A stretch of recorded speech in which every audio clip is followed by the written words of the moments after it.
Hi, Lucas. I just got home. It doesn't look like you're here. Did you go out somewhere? Oh, I'm out having pizza with my mom. This restaurant's the bomb.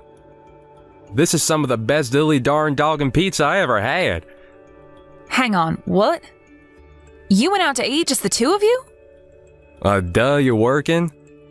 What were we supposed to do, just sit around twiddling our thumbs till you got off? Would have been too late if we sat around waiting at home for you. I get that, but still. Oh, hey, hang on a sec. I think my mom's mad at you. What? Why? Did I do something wrong? You crashed into another car while you were out driving last week, didn't you? The repair cost came to almost $1,000.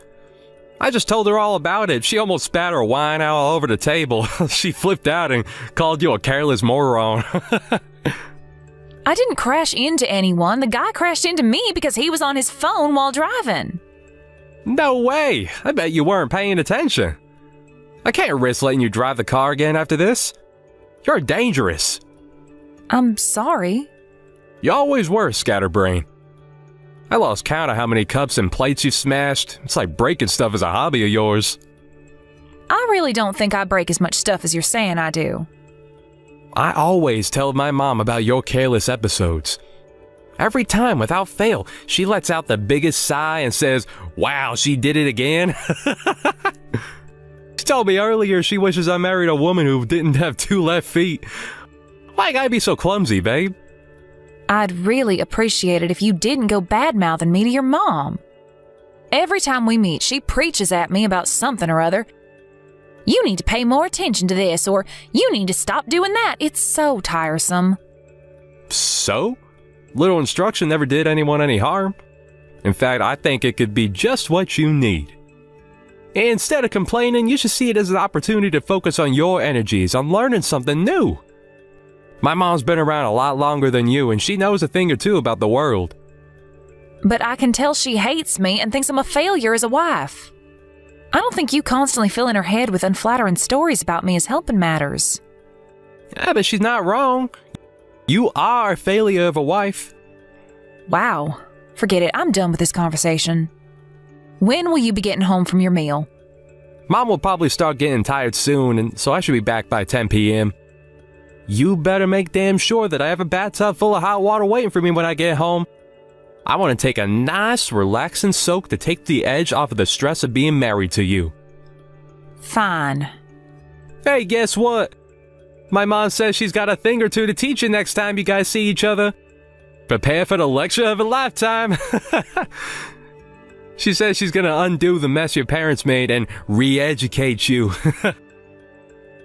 This should be good. I can't wait. Wow, Lucas, can you not act like this is all a joke? Your mother's constant preaching is driving me crazy.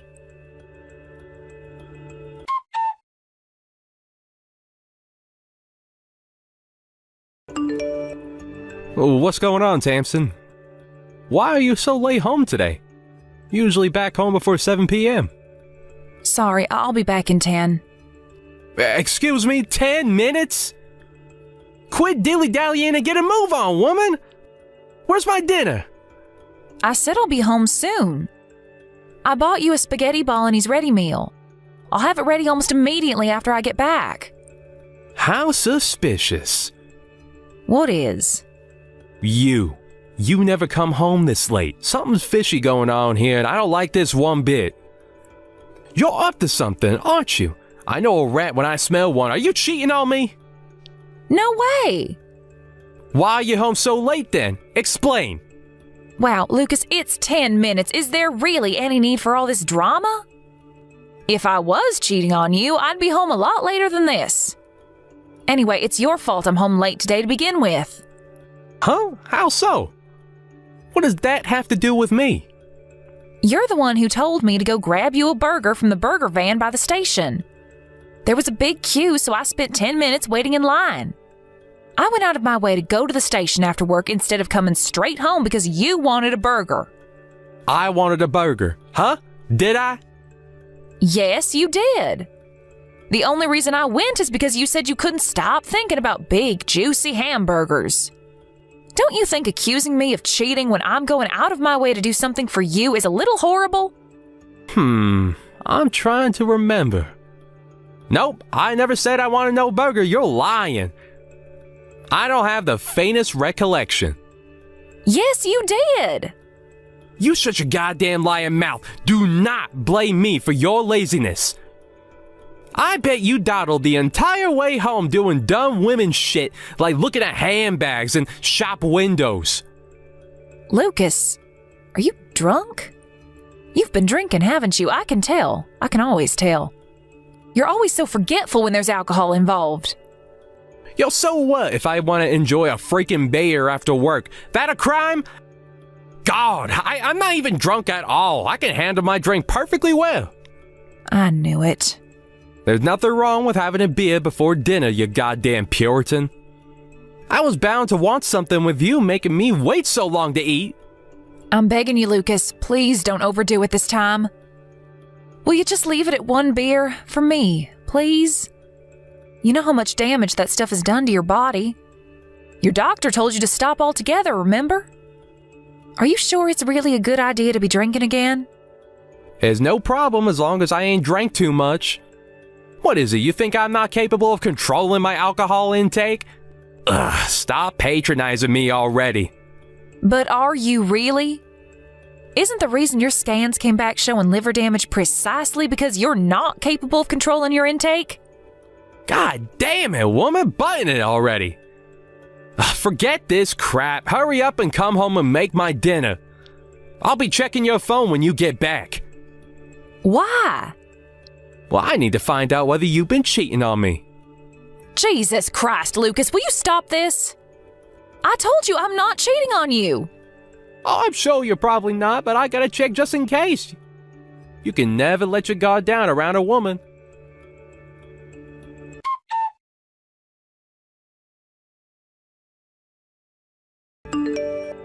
Tamsin, are you there? It's me, Cornelia, your husband's mother. Why aren't you answering the phone? Where are you right now? Sorry, Cornelia, I had my phone on silent. I'm out shopping. You're what? Do you seriously think this is the time to be out shopping? Your husband collapsed. Hurry and get your ass to the hospital. You need to get over here and listen to what the doctors have to say right this instant. Nope, I can't be bothered. You can't be bothered. Your husband's in the midst of a serious health emergency and you can't be bothered? Oh my God, you're pure evil. Do you have any idea how serious this is? Yep, let me guess. He collapsed and got taken to the hospital in an ambulance, right? We've been through this routine more times than I can count. If you know, then why the hell aren't you here by his side? Hurry up and get to the hospital. He got blind drunk again, didn't he? Maybe if he didn't ignore the doctor's repeated warnings to stop drinking, then he wouldn't keep collapsing and getting rushed to the hospital like this. Surely you can see he only has himself to blame. Wait, what? Drinking? Has he started drinking again? I thought he was clean. He'd been going to those Alcoholics Anonymous meetings and everything. I guess he didn't tell you. Come to think of it, why would he? He always did like to play the model son whenever you were around. He's got one of the worst mother complexes I've ever seen. It's actually gross. Don't you speak about my son that way. How dare you speak ill of him when he's laid up in a hospital bed? Even if he is drinking again, there's no justifying your behavior. I'll speak ill of him as I damn well like. Let's face it, with the way he acts, he makes it impossible to say anything nice about him. What the hell happened between you two? How can you be this cold towards him? He's your husband. I couldn't care less about what happens to him now. They say what goes around comes around. This is him getting his just desserts. Stop it! Anyone would think you'd be worried about your husband being rushed away in an ambulance, but no, far from it. You're actually insulting him while he's lying in a hospital bed, unable to defend himself? That poor thing. You're the most horrible wife there ever was. You know what, I've had it. This ends here. If you hate my son's guts that much, then get a damn divorce. If he wants a divorce, then I'll more than be happy to go along with it. Something tells me he's not going to be so forthcoming, though. What makes you think that? He probably can't wait to see the back of you if this is what you think of him. By the sound of it, your marriage has been dead in the water for some time now. He does nothing but badmouth you whenever we see each other. Ah, of course. How could I forget the hateful stories he tells you about me behind my back? There's just one problem. They're almost all lies. He's trying to turn everyone against me, so I end up isolated and alone. The moment I make even the slightest mistake, he's off blabbing about it in the most exaggerated way possible to anyone who will listen. What are you talking about? That doesn't make any sense. Why on earth would he want to do that? Like I said, he's trying to isolate me. Gah, how tiresome. Will you let me know when you're ready to stop talking nonsense? I don't have the strength for this right now. It's almost like you're trying to say my Lucas is a bad person. Bingo! That's exactly what he is. You don't know his true colors because he always wears a mask around you, so you think he's Mr. Perfect. But in truth, with me, he's the most domineering, tyrannical control freak you could possibly imagine. He does nothing but complain about the state of the house despite never lifting a finger to help out with the housework. When he drinks, he's a million times worse. He shouts at me, throws things at me, he even hits me. Oh, and I kept this quiet until now, but he's also unemployed. What? Lies! My Lucas works as a top executive at a major global company. Or at least that's what he told me. Of course he did. That's a lie, too. He quit that company last year. Now, instead of working for himself, he takes my entire salary every time I get paid. Which means I can't even afford to eat properly these days. Lies, nonsense, madness! My boy Lucas would never treat anyone so inhumanely. Least of all his own wife. I don't believe you for a second. Fine, if you're intent on burying your head in the sand, I'll just have to show you the proof. Proof? Are you free to meet me now? If you are, come over to our house ASAP. It's time you learned the truth about your son.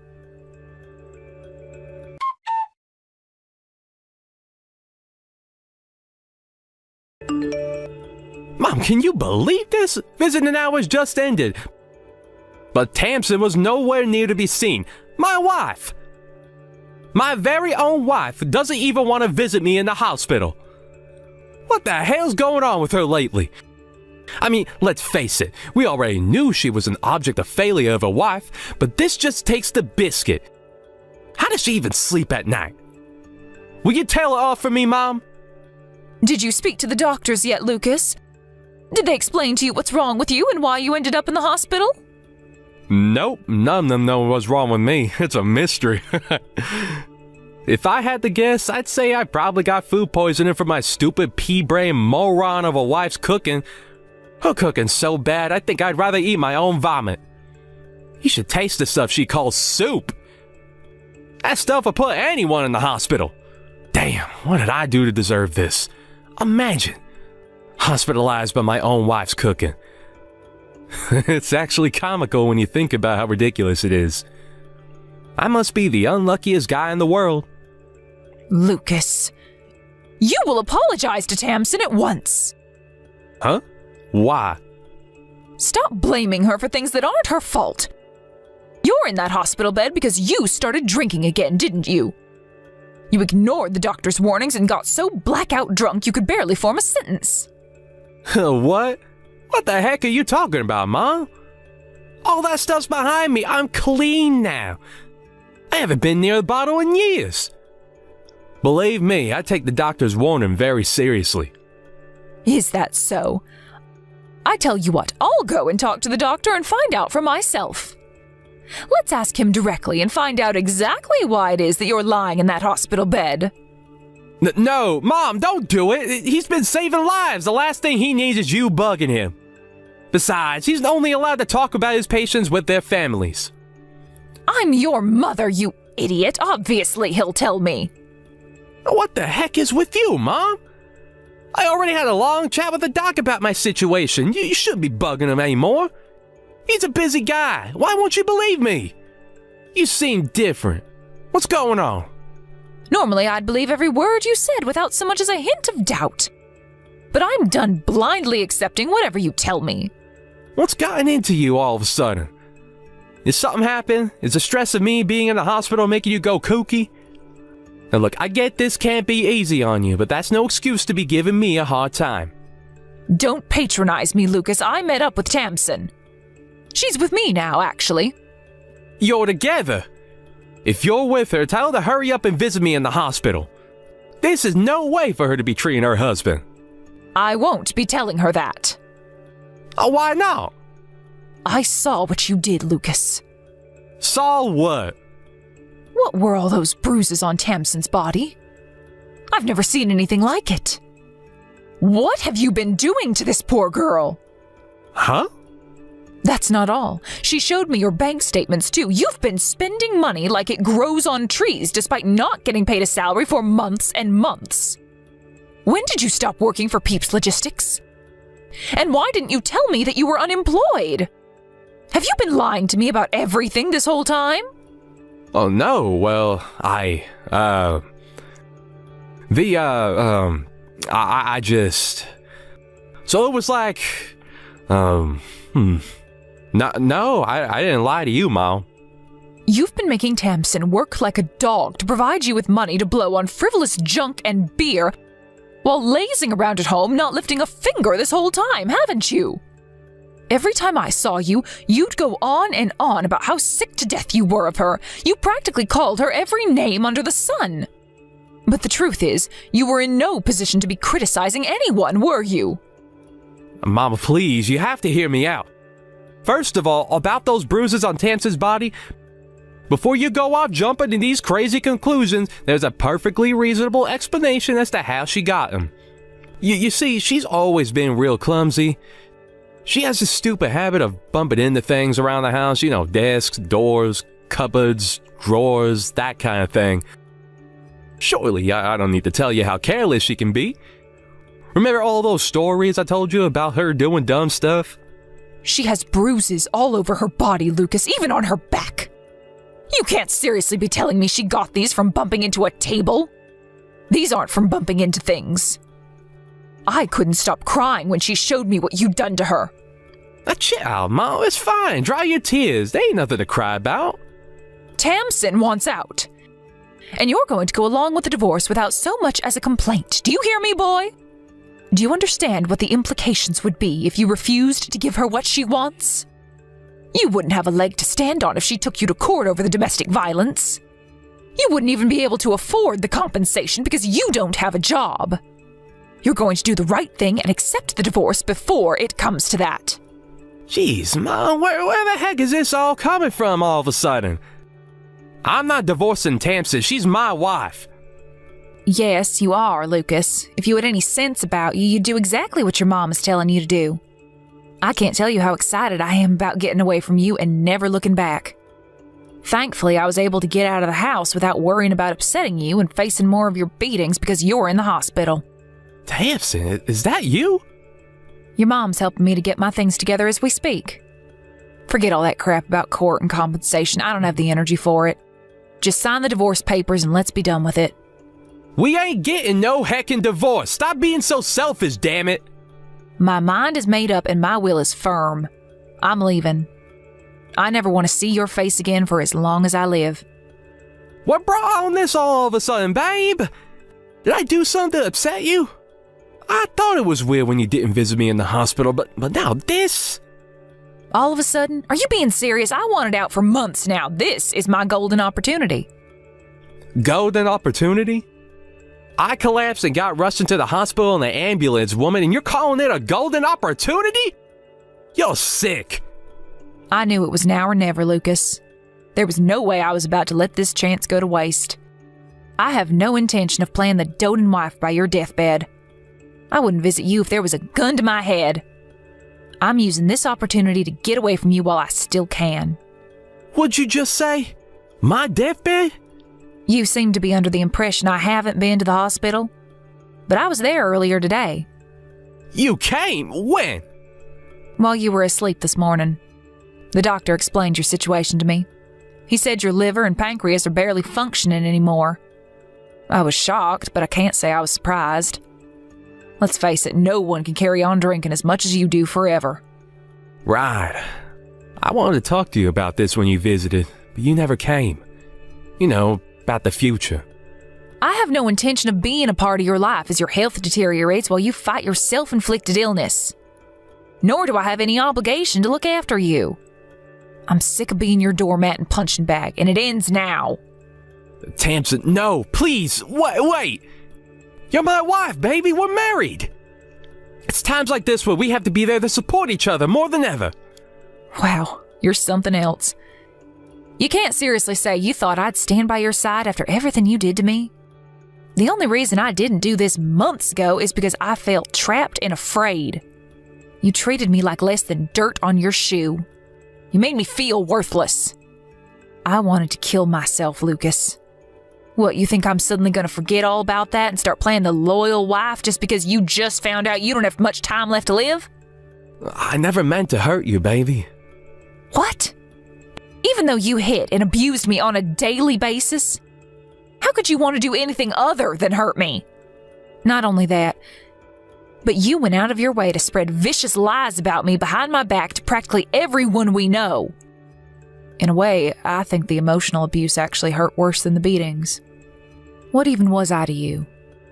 Some tool to take out your frustrations on? No! I love you, baby. The only reason I told everyone all those things about you is because I wanted to keep you all to myself.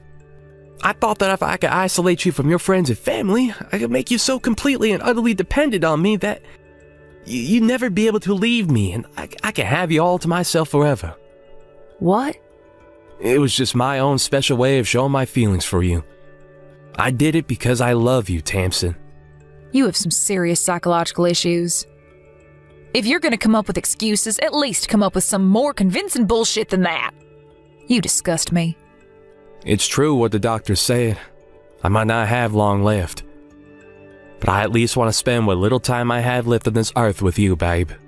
Will you stay by my side until the end? Absolutely not. I wouldn't stay by your side if you paid me $1 million. In fact, I won't be wasting another second of my life with you. If you're going to kick the bucket, I hope you feel nothing but crushing loneliness and regret over what you did to me in your final moments. I'm so sorry I couldn't bring myself to be honest with you all this time. Truth is, I've always struggled to be honest when I've strong feelings for someone. I was mean to all my exes too. Kinda became like this bad habit I brought with me into adulthood. I'm not perfect, Tamsin, I know that. I'm sorry I was horrible to you. You never deserved any of it, babe. I'm sorry for how much I hurt you. Oh, look, there goes the responsibility dodging again. This is one of the reasons I find you so disgusting. I might let you off the hook if you were a 5-year-old child, but listening to a fully grown man use communication problems as an excuse to try and justify a vicious campaign of physical and emotional abuse makes me shudder. If you want someone to be there for you when you kick the bucket, I suggest you ask your mom. I'll be forgetting all about you and getting started on building my new life. How am I supposed to fight this illness without you here by my side? Where am I supposed to find the strength without my sugar dumpling cheering me from the sidelines? I'm not your sugar dumpling anymore, Lucas. I haven't been for a long time. Judging from how panicked you are, I'm guessing you don't have long left at all. What are we talking? Weeks? Days? I guess at least that means you won't be a burden to your mom for very long. Let's face it, no one else wants to visit you, do they? Tamsin, do you really mean it? Are you really gonna abandon me? Are you really gonna abandon me while I'm terminally ill? You're welcome to hate me. But believe me, you couldn't possibly hate me more than I already hate you. How about you spend your final moments bad-mouthing me to your mom, just like the good old days? Maybe that'll help take your mind off things. I can't promise she'll listen quietly and blindly accept everything you tell her like she'd used to, though. If anything, you'll be the one keeping your mouth shut while she lectures you on what a good-for-nothing lowlife of a husband you were.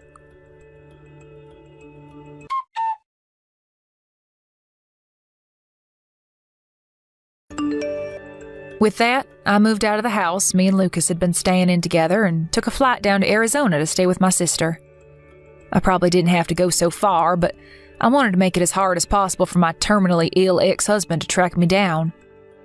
Cornelia became a fixture by our son's bedside, determined to be there for him during the little time he had left. In spite of everything he'd done to me, I don't hold it against her. She's still his mom, and there's nothing stronger than a mother's love. But even the constant presence of his mom didn't help make up for his loneliness, because apparently he did nothing but cry out my name as he drifted in and out of consciousness. Needless to say, I didn't visit him even once. I also ignored all of his messages and eventually decided to block him when I realized he was never going to take the hint. I heard from his mom a year later that he finally passed away. Apparently he went quietly, asleep in his hospital bed, while his mom was out picking up supplies for him. In the end, he died alone. Not long after that, to my surprise, Cornelia sent me his life insurance payout. She said she knew it could never undo what had been done, but she told me to think of it as compensation for the hell he'd subjected me to for so long. I got the impression she felt a degree of responsibility for her son's actions and wanted to do whatever she could to make up for it. I always thought Cornelia had it in for me, but I realize now that was only because Lucas was doing his utmost to make us hate each other. I see her in a totally different light now. It turns out, she wasn't so bad after all. We're both ready to move on and put the past behind us. Now it's time for me and her to forget about each other and focus on living our own lives. Here's to the future. Hey sis, long time no see. How have you been? Hey Sarah, no kidding, it's been ages. I'm doing great, thanks. How about you? I haven't seen you since the wedding last year. I'm doing well too. You haven't been home at all lately. Is everything all right? You busy? Busy doesn't even begin to cover it. To tell you the truth, I'm swamped. I'm grateful to have a job, but I'd be lying if I said I wasn't a little sleep deprived. Oh, so it's work keeping you away. What was your job again? Interior coordinator? That's right. You did well to remember that. Don't give me too much credit. I only remember the name. I'd be stumped if you asked me to tell you what it is you actually do. I can't hold that against you. To put it simply, I make the inside of houses look nice. I guess you could call me a room designer. Ah, a designer? I see. You always were the coolest, big sister. You really think so? Absolutely. I always feel like you're at least 10 steps ahead of me. It's always super exciting to hear about what you've been up to every time we catch up. I guess it's only natural when I was born 10 years earlier than you. It's not just your age. How to put this? I feel like you achieve things that I could never even dream of. That's not true at all, Sarah. You became independent really early on, too. Most people move out of their parents' places when they go to college, but you left at 15 when you went to boarding school. To be honest, I'd wanted to leave home ever since middle school. I was always a strong-willed little brat. Me and Mom were constantly locking horns. Home just wasn't a pleasant place for me to be. I guess things with our family have always been a little complicated. Both of our parents were divorcees when they met. Then there's the fact of us having different dads. Maybe so, but it doesn't bother me. Whether we have different dads or not, you'll always be my little sister.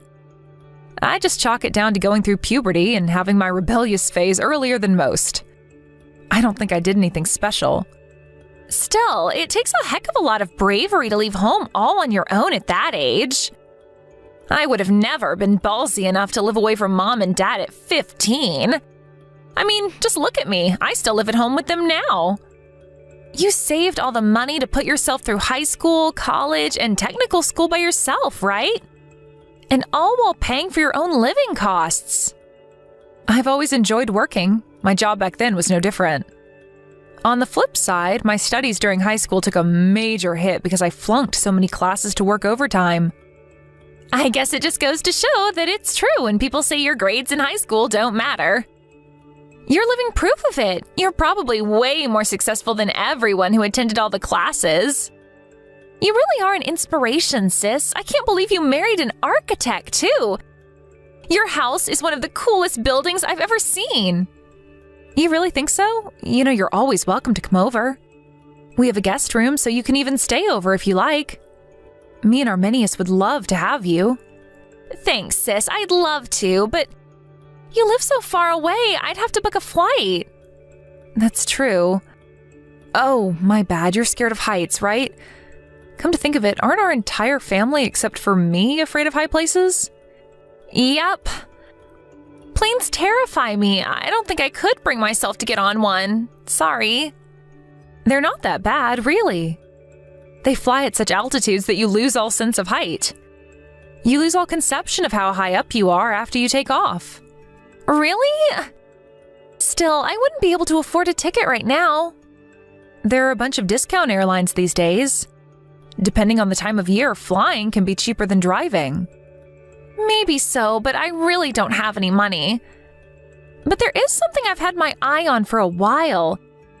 It's a piece of beauty equipment, but it costs nearly $800. You're still working, right? Yeah. I found a job as soon as I got out of high school. How much are you taking home every month, if you don't mind me asking? About $1,200, I think. Ah, I see. $800 for a piece of beauty equipment would definitely sting a little. Right? Which brings me to my next question.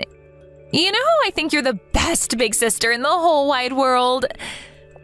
Would you lend me some money, please? Pretty please, with a cherry on top. $800? Yes, please. Mom and Dad would lose their rag with me if I asked them. You're the only person I can rely on. Am I asking too much? Okay, whatever. I guess it wouldn't hurt. But only $800, no more. Yay! Thanks, sis. You really are the best. I love you. I'm pleased to hear you're happy.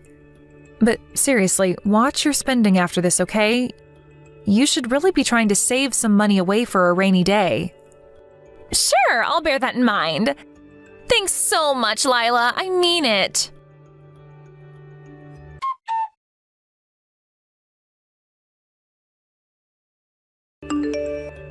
Lila, I'm so sorry to have to ask you this again. Can you lend me some more money this month? Again? Seriously? What is it for this time? There are, a few things I have to buy.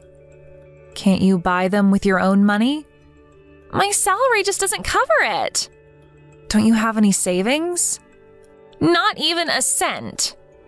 But you've been working full-time for over 2 years now. You really don't have a single cent? Where does all your money go? I'm living from paycheck to paycheck. Things are really tight for me. You're an adult now, Sarah. You need to start managing your finances properly. You'll be in big trouble one day if there's some kind of emergency and you don't have any money to keep yourself afloat. What if you fell ill all of a sudden and couldn't work anymore? You might think things are fine and dandy right now, but you never know what life's got in store for you. A wise man once said, "Save money, and money will save you." I know that. Believe me, I'd love to start saving more than anything, but things are just too difficult right now. Really? I see. Well, what do you need money for this time? Why, hello there, Lila. It's been a while. It's me, your mother. Huh? Mom? No kidding, it's been ages. You must be sick and tired of Sarah by now. She seems to do nothing but waste money on useless junk these days. I know she's young, and I get it's normal to want to let loose and enjoy life at that age, but still. I just lent her $800 last month. She tells me her salary's pretty low, but I was still surprised to hear she doesn't have any savings despite living at home. I mean, it's literally never easier to save money than when you live with your parents. I don't understand how she's not putting anything aside despite the fact her outgoings should be next to nothing. I wonder if maybe you should speak to her. Maybe you can knock some sense into her and make her reevaluate her spending habits. Believe me, Lila, me and your father have tried talking to her countless times, but it just goes in one ear and out the other. We may as well be talking to a brick wall. We hardly ever had to tell you anything. You always seem to have your head firmly screwed on ever since you were young. How did she end up being so wasteful? Right? I'm kind of worried about her future. You wouldn't happen to know if she's been going into debt, would you? I don't think she's in debt right now. But it wouldn't surprise me if she did one day to maintain her exorbitant spending habits. It's one thing borrowing from your sister, and another borrowing from professional organizations who have a legal mandate to destroy your life if you don't pay them back. Borrowing from family is probably the lesser of two evils. I think you should help her out this time. What do you say? It's not like I don't see your point, Mom, but still. She said there's something she really wants to buy this month. What's she so desperate to buy? She said she wants to update her phone. Apparently the Peeps Phone 15 just came out. I wouldn't know the first thing about all this technology business, but she seems obsessed. That said, I'm clued in enough to know that phones cost an arm and a leg these days. She said she wants the Peeps Phone 15 Pro. Do you know how much it is? Jesus, why does she have to go and pick the most expensive thing on the damn market? I'm pretty sure they're going for $999 right now. I see. She said you can pay in monthly installments, but she insists on paying it all at once and getting it over and done with. Right, those monthly payments have interest. They're essentially a form of debt. So it's not like I don't understand where she's coming from. So what do you say, dear? Even if you don't lend her the full amount, do you think you could find it in your heart to toss a little of the green stuff your sister's way? What's family for if not being there for each other in times of need? I guess it can't be helped. How much does she want? She said 500 would be fine. Got it. Thanks. It's no wonder she loves her big sister so much. You're so kind, Lila. Make no mistake, though, Mom, I have no intention of letting her ride the gravy train on my dime forever. Can you put Sarah on for me? Thanks so much, sis. You're the best. I'm so grateful. Sarah, I'll lend you money this one last time, but this is getting silly now. Please do something about your spending habits. I hope you didn't forget about the money you already owe me. Of course I didn't, sis. You'll get every cent of it back as soon as I can afford it. Thanks again.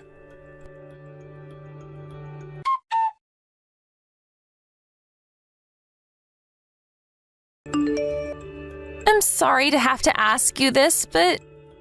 Sis, can you lend me $50? Excuse me? This again? This is 3 months in a row now. I'm really sorry. I'm begging you, please.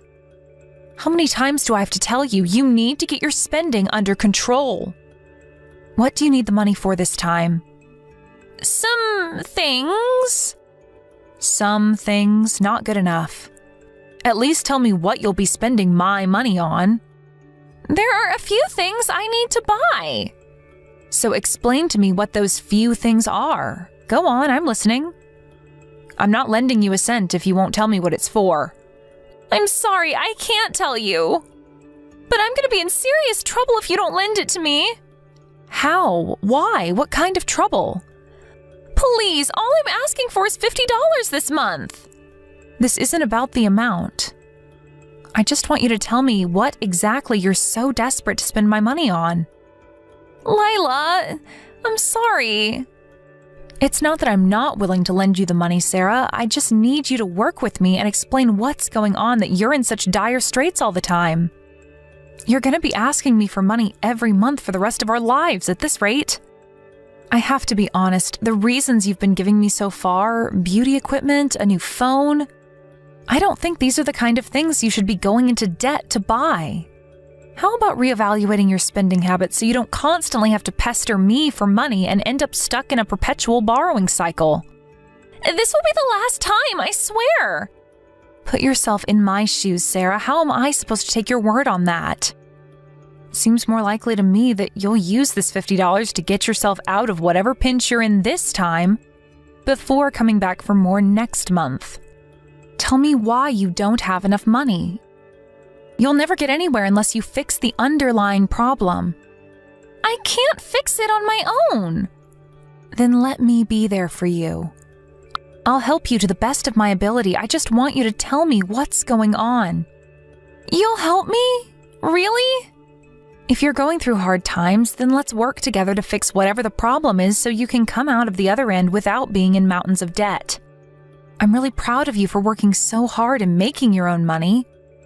If we can just make some adjustments to your spending habits, you'll be unstoppable. Do you mean it, Lila? Would you really help me? Even though you left home so long ago?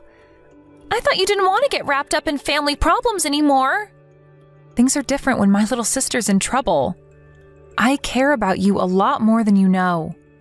You were always the brighter, bubblier, more carefree sister. You have this warm, dynamic energy about you that I really admire. You're the most genuine person I know. How could I not love you to bits? Listen, the reason I want you to lend me the money this time is because I can't afford my lunch this month. You can't afford your lunch? You mean it's not for some new gadget or beauty product? Nope. The truth is, things are so tight that I don't even have the luxury of wasting money. But what about last month and the month before? I lied about wanting the phone and the beauty equipment. I just told you what Mom told me to. She told me I had to borrow money from you, so I came up with what I thought sounded like believable reasons. It was Mom and Dad who needed the money all along. Wait, what? Mom and Dad? What do you mean? I've been handing my entire salary over to Mom ever since I changed jobs. Of course I have to cover my living costs, but on top of that, I have to cover theirs too. Not to mention the crazy amounts they spend on wine and beer. Then there's their daily outings to the casino. Is this some kind of joke? I can't even begin to make sense of this. What the hell? Mom and Dad have been unemployed for a long time now. They live on my salary without lifting a finger. How could they, those shameless parasites? I really wanted to go to college instead of finding work straight out of high school. But they banned me from applying and forced me to spend 3 hours a day job hunting. Then when I did find a job, they started confiscating my entire salary. They said it was for my own good because I don't know anything about budgeting. I don't even know what I'm living for anymore. It's like I stopped being a human being and turned into an ATM. Oh my God, I can't believe what they're doing to you. Why didn't you tell me what was going on earlier? I could have helped you. I didn't think you were interested in family stuff. I thought you hated us all. I see. I guess I understand why you thought that, given everything I did, but I promise you that wasn't why I left. To tell you the truth, I always felt like the black sheep of the family. They always seemed to dote on you so much, but I barely got a look in.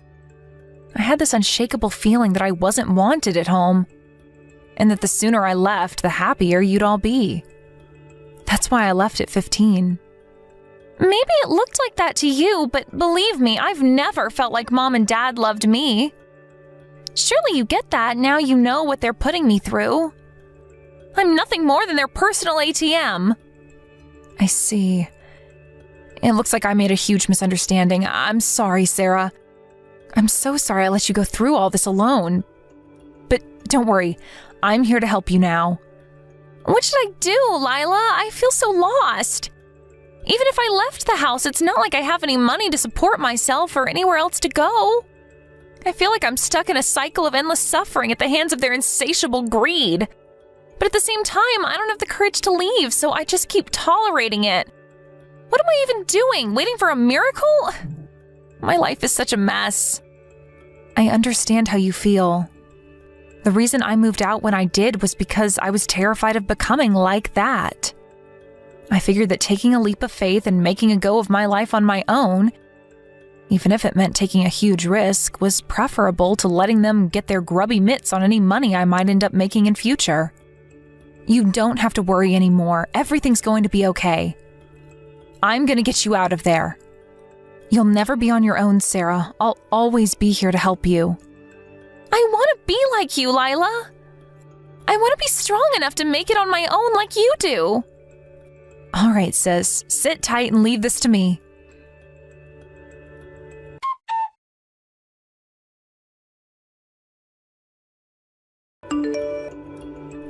Sarah, what's this note all about? You're leaving. Explain yourself at once, young lady. There's nothing to explain. It's just like it says on the note. I'm moving out. I can't take any more of your exploitation. Exploitation? Don't be ridiculous. What the devil are you talking about? You've always lived at home with me and your father. Do you seriously think you have what it takes to make it on your own in the big wide world? Don't make me laugh. You wouldn't know the first thing about finding a place to live, budgeting, paying bills. You'd be hopeless. You're not like Lila. Just because she made it doesn't mean you can. She's helping me get away from you. I got on a plane and went straight to Nebraska. I'm staying with her in her apartment now. Am I reading this properly? Oh my God, you fool. How could you be so arrogant, so selfish? What about your job? I already handed in my resignation. Goodness gracious me, what a waste.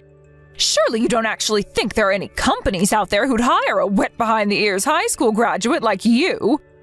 You're in for a rude awakening when you realize how cruel and unforgiving life away from your parents actually is. Yeah, you can give it a rest now. I've heard it a million times before. It's precisely because you always gave me your spiel about how dreadful the world is that I was never brave enough to take that leap of faith and fly the nest. You were intentionally trying to scare me into staying at home with you forever, weren't you? I know your game now. I'm done with you. I left home and I am never coming back. You listen to me, and you listen to me good, young lady. You do not have what it takes to be like your big sister. She might be cocky, but at least she had the brains and ambition to back it up. You're nothing like her. You're as mediocre as a loaf of bread. You'll never make a success of yourself like Lila did, so you may as well just give up before you get hurt. Talking about me, are you, Mom? You don't know what the hell you're talking about. I'm nothing special. Lila? Yes. I'd been desperate to leave home for a long time by the time I finally managed to get into that boarding school at 15. I worked with every fiber of my being to prove that I had what it took to make it on my own in the world. Intense emotions change people. Just like the change Sarah's going through right now. So you stole her from us, did you? Give her back now! Sarah's a fully grown adult. She's more than capable of deciding how to live her own life. You won't be treating her like your personal ATM for a second longer. You and Dad will have to figure out a way to make it on your own 2 feet from now on. Personal ATM? I don't have the faintest idea what you're talking about. Don't play dumb with me. I know all about you and Dad stealing Sarah's entire salary ever since she landed that new job. You're not going to be able to leech off the fruits of her hard work anymore. Rather than wasting your time trying to bring her back in vain, you and Dad would be better off getting serious about trying to find jobs of your own. You ungrateful little dipshit. You know full well me and your father won't be able to get by without Sarah. How could you steal her from us despite knowing how much we'll suffer? I didn't steal anything. It's precisely because you treat her like some object to be tossed around instead of a human being that she never wants to see you again. All I did was respect her wishes and help her. I take it this means you're prepared to take responsibility for her from now on? She knows nothing of the world outside this house. She'll never make it without the support of me and her father. You seem to be forgetting that I myself have my fair share of experience of the world outside of that house. I have plenty of connections, and money is no issue. I'll be here for Sarah and give her whatever support she needs until she's able to make it on her own. I can even find her work. In any case, whatever happens will be a damn sight better than the life that awaited her at the hands of her parasitic parents. Oh, this is rich. Look at you playing the model big sister all of a sudden. You seem to be forgetting that you abandoned her when she was 5 to escape your family responsibilities and live the easy life. Isn't it a little late to start playing the saint, you filthy hypocrite? That's exactly why I'm willing to do whatever it takes to be there for her now. Everything I couldn't do for her growing up, I'll do for her 10 times over this time. Because this time, she needs me more than ever. What's gotten into you? Did you have some kind of religious epiphany and decide you suddenly care about your sister? If you loved her that much, you never would have abandoned her in the first place. The only reason I was so rebellious growing up is because I thought you and Dad didn't love me. I thought Sarah was the only one you loved. But it turns out I was totally wrong. Because you didn't love either of us. You only saw us as tools to get what you wanted. Do not speak to your mother like that, you insolent little upstart. There will be hell to pay for this. My mother? Don't make me laugh. I haven't thought of you as my mom for years. Your reign of terror ends here. I'll see to it that you never upset Sarah again. Oh, is that so? Well, it just so happens that I don't think of you as my daughter anymore either. You became a stranger the moment you decided to abandon us all those years ago. Now, why does a stranger think she has the right to stick her nose into my family's business? Give Sarah back now. No chance. I'm going to give her all the help she needs. What's family for if not being there for each other in times of need? You said that, right? I'm going to take your advice and see to it that she has all the help she needs to get on in life. Free from the clutches of her conniving, money-grubbing parents.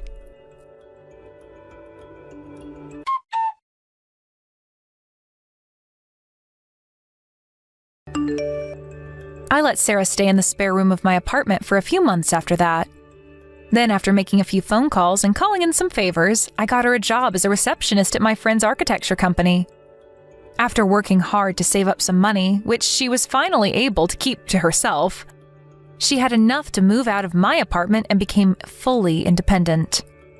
Her new place was a shared house operated by one of my friends. That kind of setup's not for everyone, but Sarah's bright, outgoing personality made her a perfect fit for communal life. And she tells me she and her housemates get on like a house on fire. My sister developed an interest in interior design and furniture while living with me in my apartment. To my surprise, she says she wants to get a job in a related industry one day. As a veteran of the field, I'm always giving her advice. And I can tell from how passionate she gets when asking me questions that she has a bright future ahead of her. I don't know what happened to her mom and dad after that. I'm pretty certain that they must have struggled to get by, though. I've got my hands full right now with helping give Sarah the start in professional life that she needs. So I don't even have time to think about our parents. But even if I did, something tells me I wouldn't be rushing out to help them. What would you do if your parents did what ours did? Let us know. Hey, Mom, are you doing okay? I'm doing fine, honey. I'm just about to fly out of state for a little while. You going away for another business trip? You went away to Illinois for work before, right? Yeah, this month's been really hectic. We've been releasing a ton of new products lately. I have a bunch of store inspections to do, so I've been rushing around like a headless chicken to fit them all in. Sounds like you're busy as ever. My mom's the coolest. Well, we're not the biggest company, so it's not like there are tons of stores to get through, but there's a lot of planning and preparation that goes into each visit. Some people might think us CEOs have it easy, but I feel like I'm doing the work of 5 people. I'm so rushed off my feet, it's almost hard to believe. Wasn't it the same for you when you were working? I'm really not sure. My old life is kind of crazy ever since I became a stay-at-home housewife. Keeping on top of the housework and running things at home is just as important a job as any other, if not more so. As you know, housework's never been my strong suit. I'd be begging to be freed from my torment by day 2. The fact you've been doing this for over a year now is incredible, Katrina. I'm so proud of you. I'm surprised to hear that. You strike me as the kind of person who can do absolutely anything. Don't you remember what the kitchen looked like that time I got done cooking? When was it again? Back when you were in high school, I think. If my memory serves me right, someone got angry with me and told me never to go in the kitchen again. Oh, now that you mention it, I remember now. The method you used to make that meal was certainly, how do I put this, innovative? Right? I can't necessarily say I was proud of it, though. But didn't you find it really difficult to adapt to your new life as a housewife when you and Jessie first moved in together? Since I sucked at it so bad, I could never teach you all that stuff growing up. Don't worry, I never struggled. I've always been better than you at housework. Maybe I get in Jessie's mom's way sometimes, but that's it. How are things with his parents these days? Are you guys getting along like a house on fire like usual? I know they're great people, but even the best of us are tested when it comes to shared living arrangements like that. Sure, things aren't bad. The whole living together is going well. Just normal, I think. I see.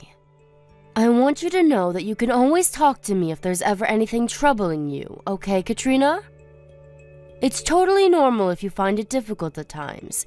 Most people would shudder at the thought of living with the in-laws. I think what you're doing is admirable. I know you missed out on all sorts of things and faced all sorts of challenges the other kids didn't have to face since I raised you on my own as a single mother. If there's anything I can do to help you now, I'm here.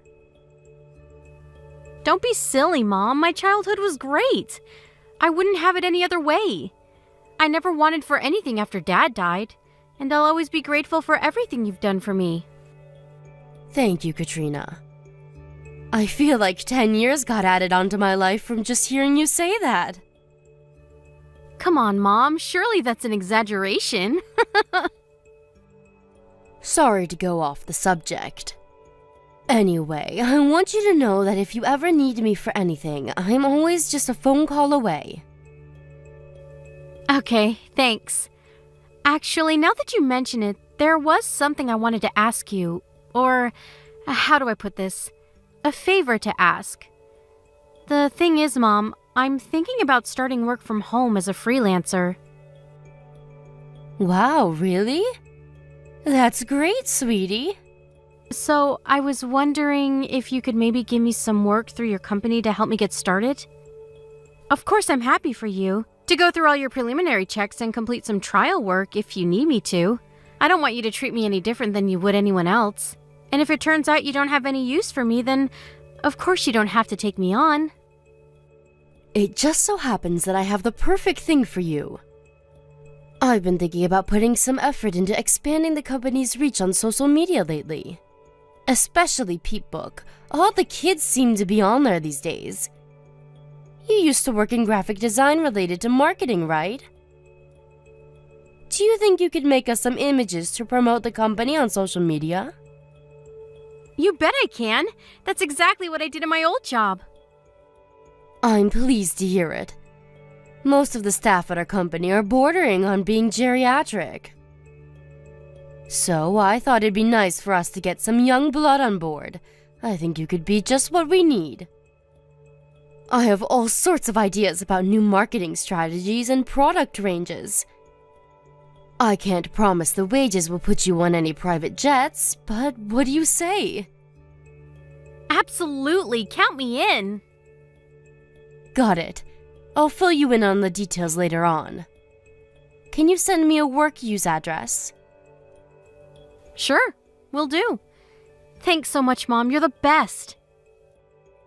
It's nothing, really. If anything, I'd be a fool not to bring you into the fold. You know the company better than most. What brought all this on, though? How come you're suddenly so interested in working from home? If I remember rightly, Jesse's a traditionalist. He said he'll do anything in his power to avoid you having to work, so you can spend as much time as possible keeping things at home in order, right? It's true, he is. But it's not working out in reality like he envisioned. And to be honest, we're not doing so great financially. Really? Is everything okay? Did something happen? Don't worry. We're not in any danger of becoming homeless next week or anything. It's just we've been in the red for a couple of months now. I figure if I can start bringing in some money on the side, it should even things out again. Really? I mean it though, sweetie. If you ever need my help, I want you to tell me. Don't think you're being a nuisance. I want to be there for you. I'm more than capable of lending a helping hand, you know. Being a CEO has its benefits. It's fine, really. Sure, you might have your own company, but you're the one who worked so hard to build it up. It's only right you should be the one to enjoy the riches that come with it. Besides, it's not really that serious. Maybe I made it sound worse than it actually is. Okay, if you say so, honey. I'll always have your back though, Katrina. Never forget that.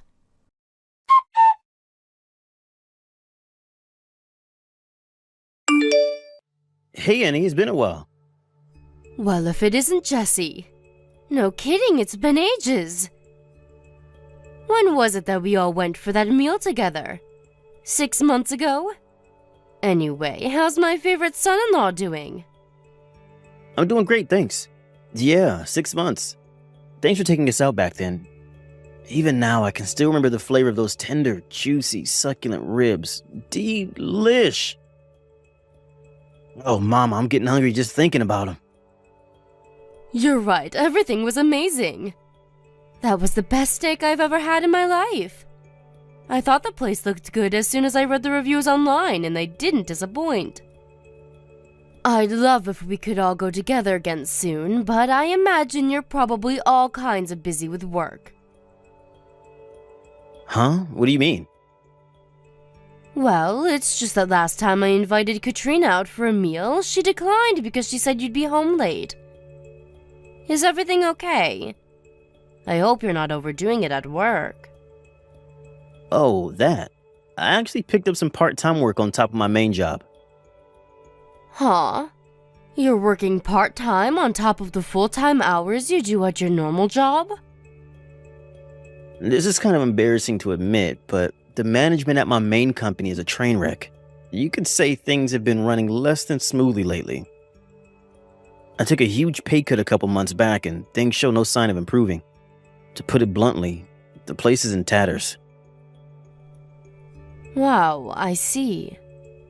I had no idea. So that's why Katrina's so intent on finding work. Katrina said that? Yes, she said things hadn't been going so well lately, so she wants to find some freelance work online to supplement the family finances. Of course I offered to help out, but she was adamant you guys would be fine on your own. Are you really gonna be okay? Well, to tell you the truth, things don't look great. The situation's so bad at the company right now that I'm considering finding a new job. Right, that makes sense. If it doesn't look like things are gonna improve there, it'd be wise to keep your options open. So, on that topic, there's kind of something I've been wanting to ask you. You think you might be able to help us out a little? Just for a short while till we get back on our feet? I know Katrina said we're okay, but she's just too proud to admit we really ain't. Truth is, we're only just barely getting by. Of course I'll help you. Really? You sure you don't mind? Of course. We look out for each other in times of need. Thanks a bunch. I'm mega grateful. I'm really sorry to trouble you like this. We're family, Jesse. You don't have anything to apologize for. I know you do the same for me in a heartbeat where the tables turned. I also know how hard you work to make sure my daughter never wants for anything. It's an honor and privilege to be able to contribute to that. Thanks. There is one thing though. Would you mind not telling Katrina about this? I prefer if we can keep the whole thing between the two of us. If she finds out, I just know she'll feel bad and tell me to give it back to you. She hates the idea of inconveniencing you so much she'd rather live on the breadline than ask for help. You're right. That's pretty much the impression I got when I offered to help before. The chances of her accepting it are slim.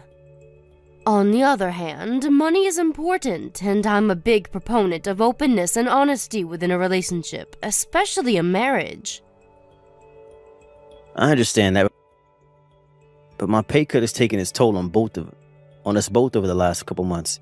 I really don't want to worry her or stress her out more than she already is. It's not that I don't understand how you feel, but... Annie, please. I swear on my ancestors, I'll find another job at a good company with a shit together, and I'll never make your daughter worry ever again. I solemnly vow to provide her with everything she needs and wants forever. Please just cover us for these next 2 months. All right, I understand. I want to be there for you both. If it's just 2 months, I'm more than happy to help out. Hopefully, that should give you enough time to find a new job. That said, if 2 months pass and you still haven't found anything, I want you to tell Katrina I helped you. Do we have a deal? Hell yeah, we do. You're the best mother-in-law in the whole universe. My mom and dad, on the other hand, don't even get me started. They've been so useless. I can't rely on them at all. Please go easy on them, Jesse. They've been wonderful to Katrina ever since you two met. I know this might seem like a strange time to tell you this, but look after my daughter. She asked if I could provide her with some work through my company recently, and she seemed really excited by the idea. I understand the main reason she asked me is because you guys have been struggling, but it seems like she might actually be interested in working again because she enjoys it. I see. To tell you the truth, I've been thinking about the same thing myself. I was always so dead set on the idea of her becoming a stay-at-home housewife, but you're right. It can be a lot more difficult than it sounds, and not everyone wants to be stuck at home all the time. I'm pleased to hear you say that. I can only give her part-time hours as things stand. But if she does say she wants to carry on working when you guys are out of this little pinch you currently find yourselves in, I want you to support her. Of course, I understand you want her to be a stay-at-home housewife. That's fine, really. I'm willing to keep an open mind if that's what Katrina really wants to do. Besides, you're helping me out big time right now. I'm hardly in a position to go making demands, and I wouldn't want to in the first place. If Katrina's finding being a full-time stay-at-home housewife difficult, then I feel bad too. I never wanted to pressure her into doing anything she didn't want to do. Thank you. All right, could you send me your bank details? You said 2 months, right? How much exactly do you need? You think you might be able to send over $2,000 for now?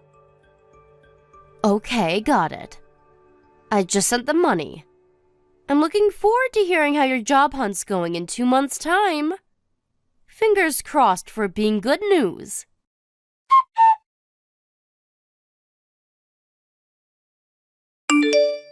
Mom, are you there? Is now a good time? Huh? Sure. What's up? Is this about work? Yes, there was something work-related I wanted to talk to you about, actually. But I have something else unrelated to tell you. I hope you're not overdoing it. You shouldn't be pushing yourself at a time like this. In fact, you really shouldn't be thinking about work at all on a day like today. I hope you're taking enough breaks, too. You can always tell me if everything's getting too much and you want to call it a day early. But actually, you know what? All talk of work is officially forbidden. All I want you to think about now is enjoying your time away to the fullest. Huh? Why? At a time like this? A day like today? My time away? What are you talking about? If you can't stop thinking about work stuff on a day like today, when can you? I just saw you all at the airport. I take it you're going away on a family holiday? I saw you all with your big suitcases. You must be heading off somewhere. Oh, you saw. Don't worry, I'm not going with them. Huh? You mean you're not all going on a family holiday? But Jesse and his parents were there. Huh? What on earth?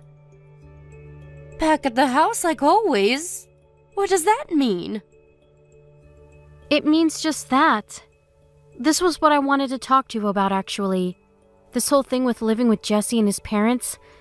It's not going well, Mom. What? Are they bullying you? Bullying? I never really thought of it that way, but I guess now that you mention it, maybe. Things between me and Jesse haven't been going so well. He took all the money I saved up back when I was single, saying, "It belongs to the whole family now." They've been treating me like their live-in maid this whole time. They've been doing what? Mom, I'm sorry. You were so happy for us at the wedding. But I married a monster. You don't have to apologize, sweetie. You had no way of knowing. You must have been through so much, my poor girl. You need to get away from that family as soon as possible. I want you to come home immediately. I'm so sorry, Mom. What reason would you possibly have to apologize to me? That twisted husband of yours and his family are the only ones at fault here. But you said you wanted me to be happy. You were so pleased for us when we got married that you cried tears of joy. I've never seen you so happy. All I ever wanted to do was to make you proud, Mom. But the man I fell for turned out to be a total jerk. Him and his family used my savings to fund holidays and meals at fancy restaurants. They treat me like their own personal maid. I have to do whatever they say and cater to their every whim. I'm so pathetic. Stop this, Katrina. Stop it now. You haven't done anything wrong.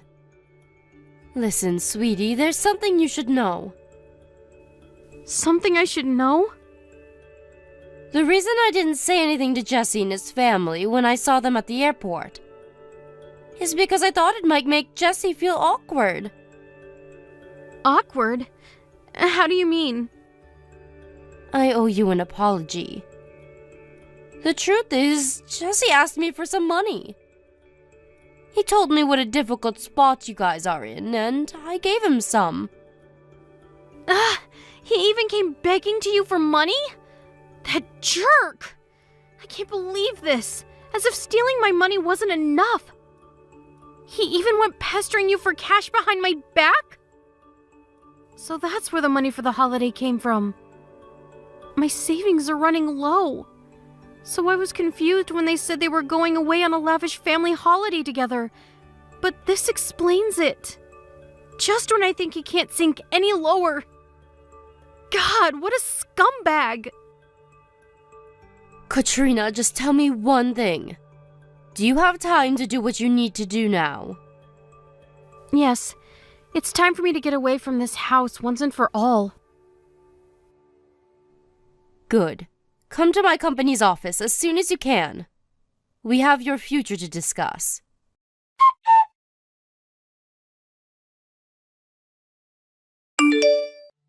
Annie, you there? This is urgent.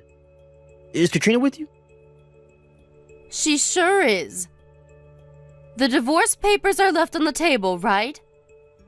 I do hope you'll hurry up and sign them without kicking up a fuss. Did Katrina tell you anything? Yes, everything. Whatever she told you is not true, I swear.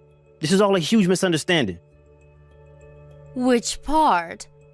The part where you stole my daughter's savings and used them to eat out at fancy restaurants and go on family holidays that didn't include her? Or the part where you and your parents treated her like your own live-in slave? Mark my words, you will pay for the hell you put my daughter through, you sniveling coward. No.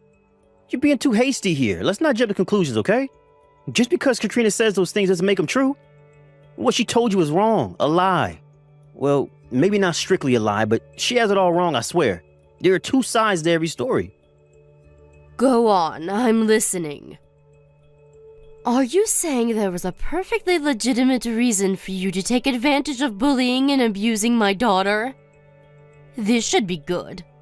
I don't know anything about these restaurant trips and family holidays you mentioned, but the reason we had to use her savings was because we were struggling to get by. As for treating her like a slave? That just ain't true. You gotta believe me. Listen, my parents are old-fashioned, and they can be crazy strict sometimes, but that's all. Strict. They're not slave drivers. They hard on me too, you know. They were probably just hard on her when it came to keeping things in good shape around the house.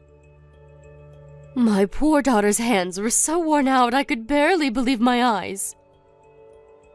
Despite living in the age of modern cleaning technology like vacuum cleaners and washing machines, she told me she was forced to do everything by hand. There's being old-fashioned, and then there's being sadistic control freaks. It's patently obvious which category you three fall into. You have cleaning appliances, for crying out loud.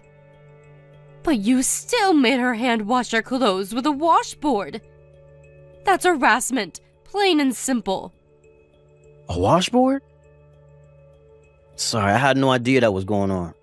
My mom must have made her do that. That's how she used to do the laundry when she was a little girl. I'll tell her it's not acceptable. And make sure she never does that again, I swear. Don't bother.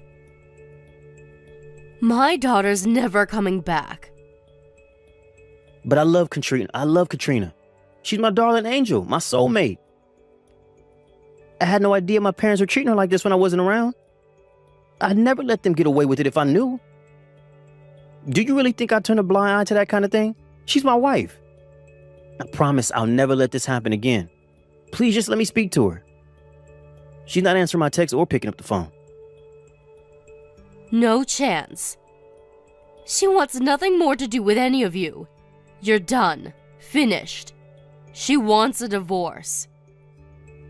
The mere thought of talking to you makes her feel nauseous, which is why all communications will go through me from now on.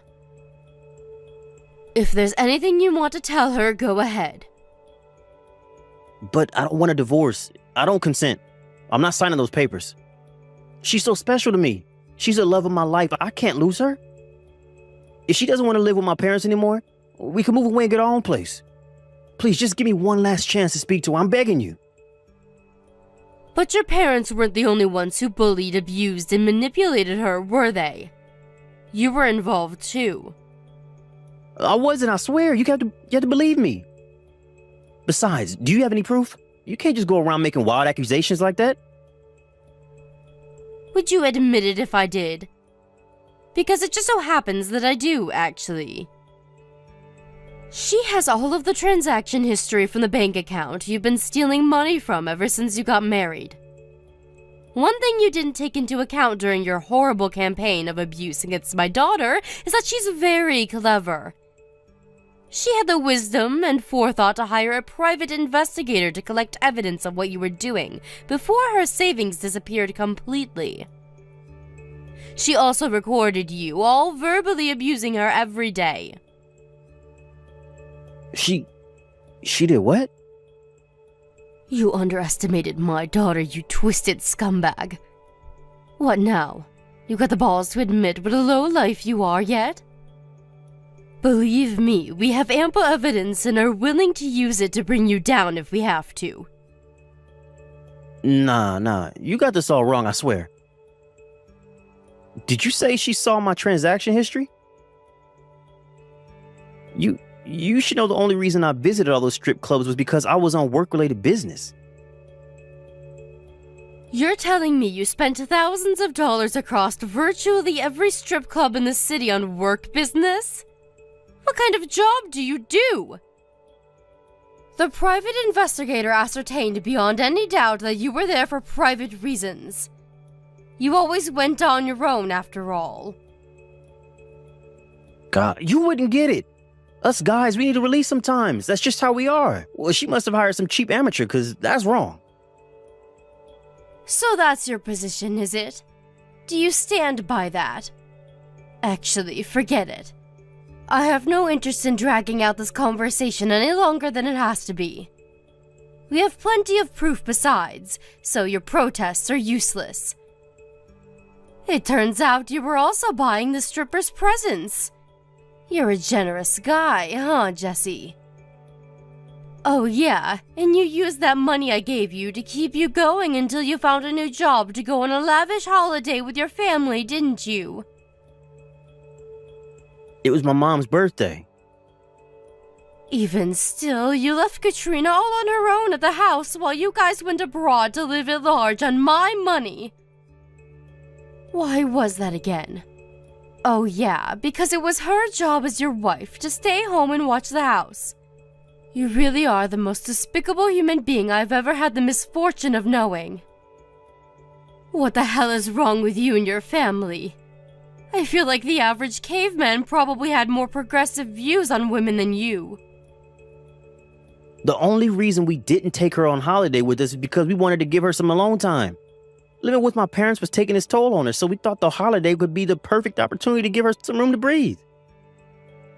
Stop bullshitting me, boy! I'm sick of hearing your excuses. I used some of my work connections to get in touch with your boss. We just had a very interesting phone call. It turns out you never took a pay cut at all, and your company is doing better than ever.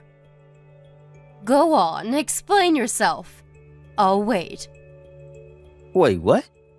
You spoke to my boss? Yes. One of my fellow CEO friends and him go way back. It's plain as day now, the only reason you came begging me for money was because you'd blown all of my daughter's hard-earned savings on frivolous treats for you and your deranged parents. Unfortunately for you, Katrina's done following your orders. What did you say to my boss? Oh, you wouldn't have happened to, I don't know, say anything bad about me, would you? You made my daughter's life a living hell over the last year, and the only thing you're worried about is yourself? Anyway, whether I say anything about what you did to your boss depends on your answer to my next question. Are you going to sign the divorce papers or not? Yes. I'm sorry. Does that mean you admit to what you did to my daughter? Yes. I'm sorry from the bottom of my heart. Talk is cheap. If you're really sorry, give my daughter back the $35,000 in savings you stole from her. That's gonna be a little, you see, the thing is, I don't have any money. Giving Katrina her savings back is gonna be real difficult. That's a shame. It looks like it's time me and your boss had another little chat. Fine, I'll do it. She can have the damn $3,000 back, every last cent of it. Please just don't call my boss. I'm literally begging you here. I'd be on my knees at your feet if I was there in person. Please. I swear, I'll never go near Katrina again. Please forgive me. You and your family caused my beloved daughter unimaginable pain and suffering, Jesse. She adored you once. Do you know that? She doted on you, and you betrayed her. I'll never forget what you did, for as long as I live. And don't get complacent. Just because I'm not calling your boss today doesn't mean I won't change my mind in the future. I'll never let you hurt her again. I think you know damn well what's going to happen if I find out you lied to me and try to contact her at any point after the divorce. I suggest you proceed very, very carefully from now on.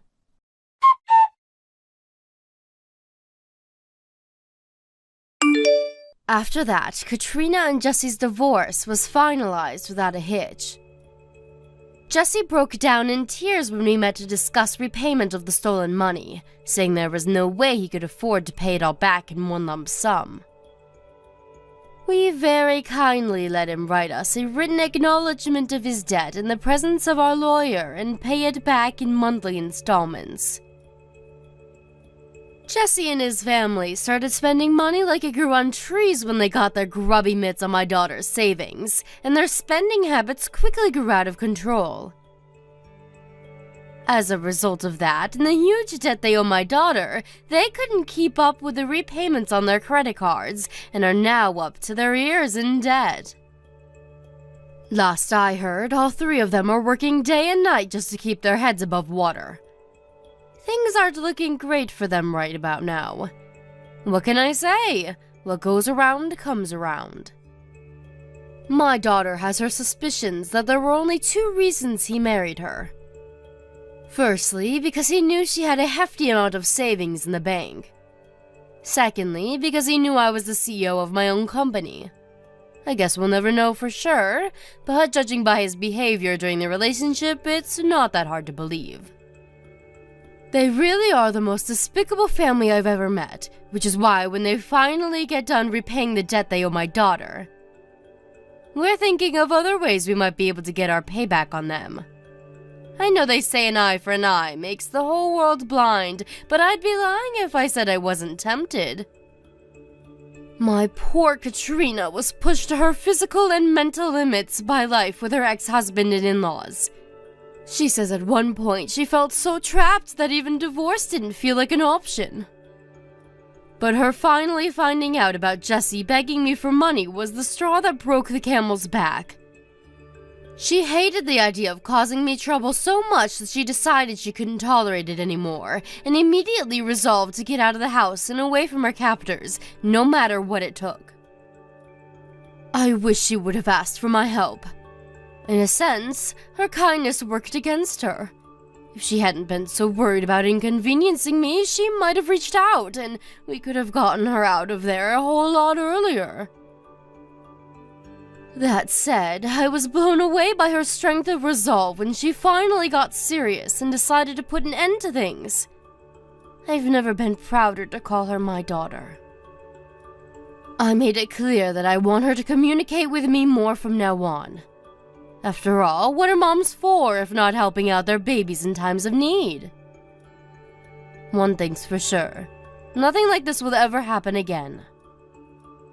As for me, this whole thing gave me a lot of pause for thought about my own behavior. It was wrong of me to keep a secret from her, and it ultimately made things worse. I promised Katrina to operate on a policy of complete honesty from here on out.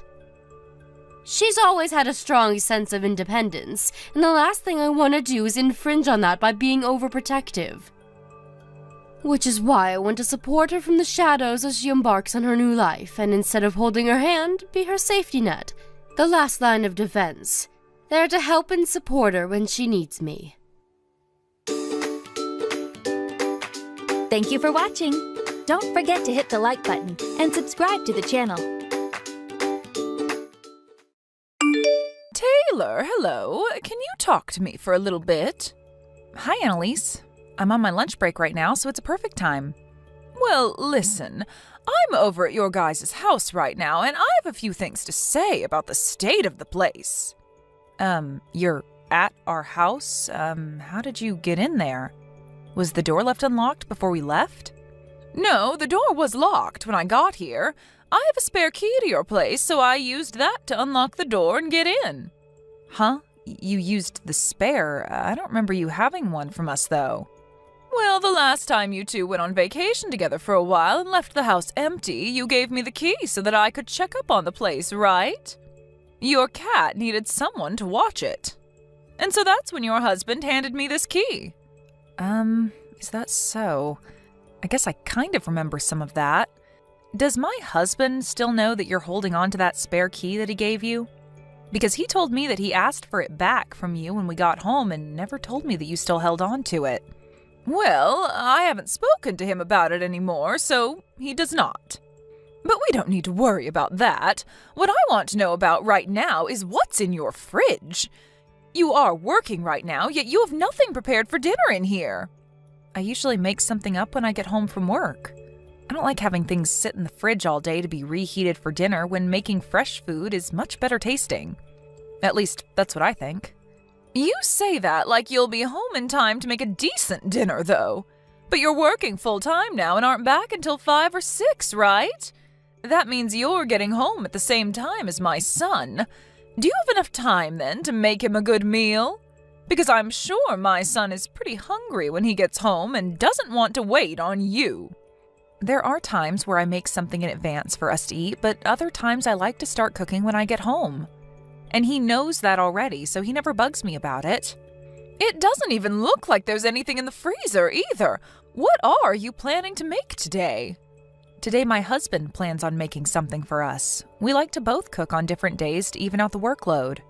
And I think today he said he'd be going to the grocery store after work to pick some ingredients up for tonight. Huh? You guys are both cooking? Yes.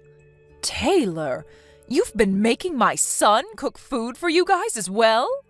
Yes, because both of us are working full-time jobs. What the hell do you think you're doing to him? Even if the both of you are currently working, the man and the woman have to do different things in the relationship, right? So that means you both have different workloads. Never make my son do any of the cooking or cleaning in this house again. It's your job as the wife to make sure that the men in the house get to have it easy, right? Well, this is something that both of us have talked about and decided on. So it's not like I'm the one forcing him to do anything like that. Rather the opposite, actually. He was the one that brought it up to me first that we both do the same amount of work at home. And he particularly said that he likes to cook as well, and I love that he does because his cooking is amazing. That has nothing to do with what's going on here.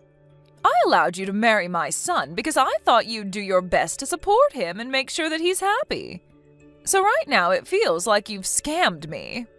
But the two of us like to support one another equally in this house, so... Well, I don't like that. But this isn't your house, and he and I can do whatever we want in it without having you be there to decide for us. Today, you are going to be the one cooking dinner for him. Well, can I talk with my husband about that first? I mean, this was all his idea. Actually, why don't you talk to him about it if you're so upset that he's cooking and stuff too? Are you going to go against what your husband's mother is asking you to do? I didn't mean it like that. I'm just saying that you don't really get a say in what happens between us. And that whole idea of the woman always having to do everything for the men in the house is ancient. Ancient? Listen, Taylor, I'm not wasting all my time trying to explain basic knowledge to you. So you listen and do as I've asked, or else there will be severe punishments. Now, I'm going to have to come over every day from now on to check on you. Every day?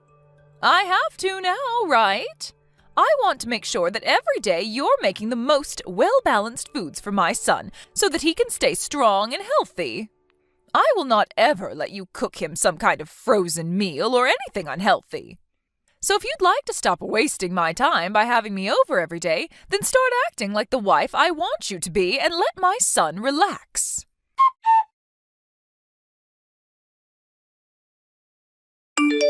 Hey, Taylor, do you not have any ice cream here? I haven't been buying ice cream for a little while now.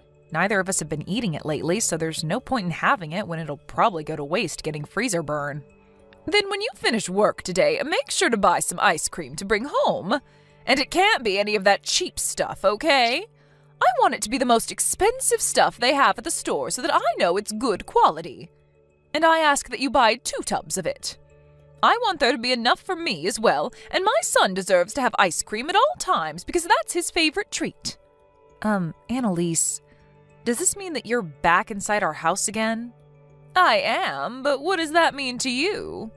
My husband told you to give him that duplicate key back, didn't he? Have you still not given it to him? What's wrong with me holding on to it longer? I'm your mother-in-law, after all, and it was him that gave me this key in the first place back when you went on vacation. And that was because we were both gone for a while and needed someone to check up on the house and our cat. But right now you keep coming to our house every single day, and you just coming in like that all the time is a bit embarrassing. I'm sorry, but you're really going to have to give that back to us and stop intruding on our lives, okay? And just tell me outright that I'm causing you troubles, okay? But look, Taylor, I'm not going to stop coming to your house whenever I want. Until you've proven to me that you can make meals for my son every day, and good meals at that, I'm going to have to keep coming to check up on you. And since you told me your concerns, I have been making food for him every day. I don't think I've eaten any of his cooking for a week now because of the changes you've asked for. I've even gotten all the things I need to make him some chili tonight for dinner. Ah, well, about that. I threw all the ingredients in that away. What? Taylor, are you really going to force my son to eat something as disgusting as chili?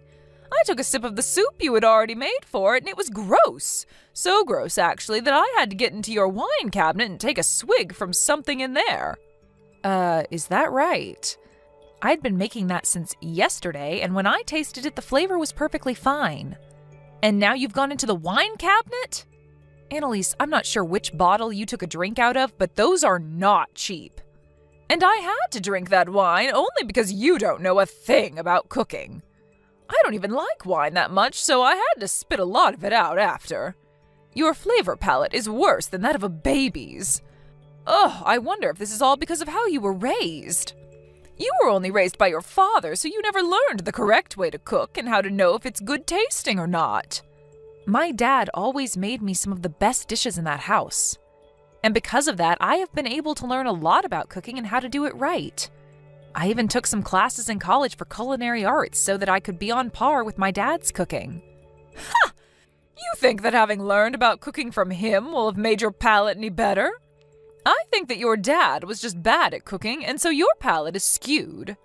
Why are you saying things like that? What help does that do in our current situation? I'm sorry, but I'm not cooking food for you in my house, am I? So stop complaining about it all and just go home. None of this is affecting you in any way, so stay out of our business, please. Well, I'm telling you that I'm right here to help you do your job right. I've been thinking this about you for a while now, but although you are my son's wife, there is nothing about you that makes you worth being married to. So if you'd like me to start thinking differently of you, then maybe it's time you start doing things for me, too. Is this your reason for throwing out today's meal? That couldn't be my reason for it. Don't think of me as some kind of monster, okay? That is very rude of you. I went and tasted that food for your sake and my son's. I'm afraid of you feeding my son garbage, and garbage needs to be thrown out because it cannot be saved. But was there any point to throwing out the food and ingredients that I'd already put together for tonight? Even if you don't want my husband eating that chili, I would have still eaten it. I don't like people wasting food like that when the prices of it all are going up. If I weren't to throw it out now, I'm sure you would have forced my son to eat it when I'm not around. And my son is far too nice a man to tell you to make him another dish when the food you've cooked is so bad. So I just saved him today from having to worry about throwing up all over the dining table. Then why not next time you and I work together to cook something up for dinner? That way you can show me how to cook a proper meal, and you can see what your son says about it in person. Why should I have to cook with you? My husband tells me that my cooking is delicious. I hear from him every time that he's happy with what I cook, and he says thank you for it. So I want to see if what you help me make is any better. I've noticed, though, that you always head home right before my husband gets home, right? Well, if you're so confident that my husband doesn't like what I make, then you throw it out in front of him and see what he thinks. I have a job of my own making food for my husband back at home. I do not have the time to be around your house all dang day. Just like I have been, I'll be coming over every day to check what food you're making and see if it's any good. And any day that I'm not able to come over, do not make my son cook for you. I'll ask him to make sure that you're staying in line, because the moment you take a step out of line, I'll be on you.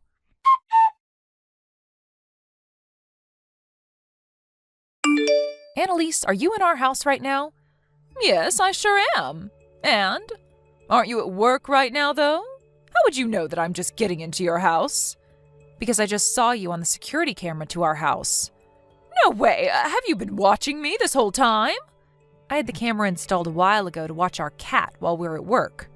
If you don't like being seen through it, then stop coming into our house uninvited. If you have the money to spend on a stinky cat, then you have the money to start saving for a baby, right? Well, you are always working alongside my son, so you could never have the time to have a baby. Don't tell me that you're the kind of person that doesn't want kids. I do want kids. Then why haven't you quit your job yet and stayed at home full time? I think that women are a lot more happy being at home doing chores and raising kids rather than working a job. And I'd be happy if you left me to decide for myself when I want to have and raise kids. You saying things like that all the time will see your healthy eggs go to waste and rot away. You could have said that in a way that was a bit less horrific. Well, I'm just telling you the truth the way I see it. And another thing, what the hell is this that you've made for dinner? It looks like something someone vomited out. Are you talking about the beef stew that I've made? That's it. When I got a glance of the nasty soup sitting in that bowl, I wanted to vomit myself. When are you going to be able to cook a decent meal for my son? I'll throw this stew out as well for you today. When you get home today, you make something that's at least half decent for my son to eat. Is my husband not home right now? Huh? What do you mean? I'm talking about your son. Right now, he should be at work like you, right? Today is a Tuesday, and so the two of you should be getting into another week of work. No, today he has the day off because he had to work extra late last week and so was given today off as a present. What? So you're telling me he's home right now? I'm sure that you're going to get upset when you hear this, but today I was having my husband cook us our dinner. And my husband told me around lunch today that he had made beef stew for us to eat tonight. Stop making jokes about this. When I came into the house, the only thing here was your cat. Are you trying to get me all worked up by making up lies like that? I knew it. No, I'm telling you the truth right now. There was just a noise. Annalise, it's saying that you've seen my messages, but you're not replying to me. What happened to you? Could this mean that my husband really is there with you?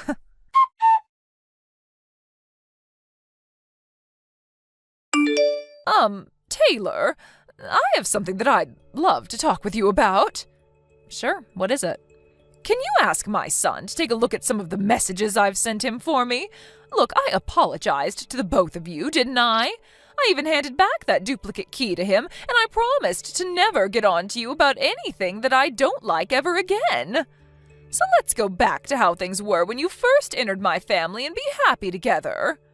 Annalise, we told you the other day how the both of us feel right now about you, right? We said that we never want to have anything to do with you ever again. But I've learned a lot from what's happened. I think that I was just being a bit too aggressive with you about being my son's wife. A bit? No, actually, I was being very aggressive with you, wasn't I? I probably should have never thrown away your guys' cooking like that. And right now, I have a lot of regrets about all of that. Keeping our duplicate key after we asked for it back and entering our house over and over uninvited was also pretty unacceptable of you. And after putting a lot of trust in you at first by letting you watch our cat while we'd been on vacation, it's a shame to see all of that trust ruined. So what you did was not okay by any means. What's the worst to me, though, is that before handing that key back to us, you made another one of it. Well, I just thought that if anything happened at your guys' house, it would be good for me to be able to let myself in there. You entering the house without our permission is a huge problem.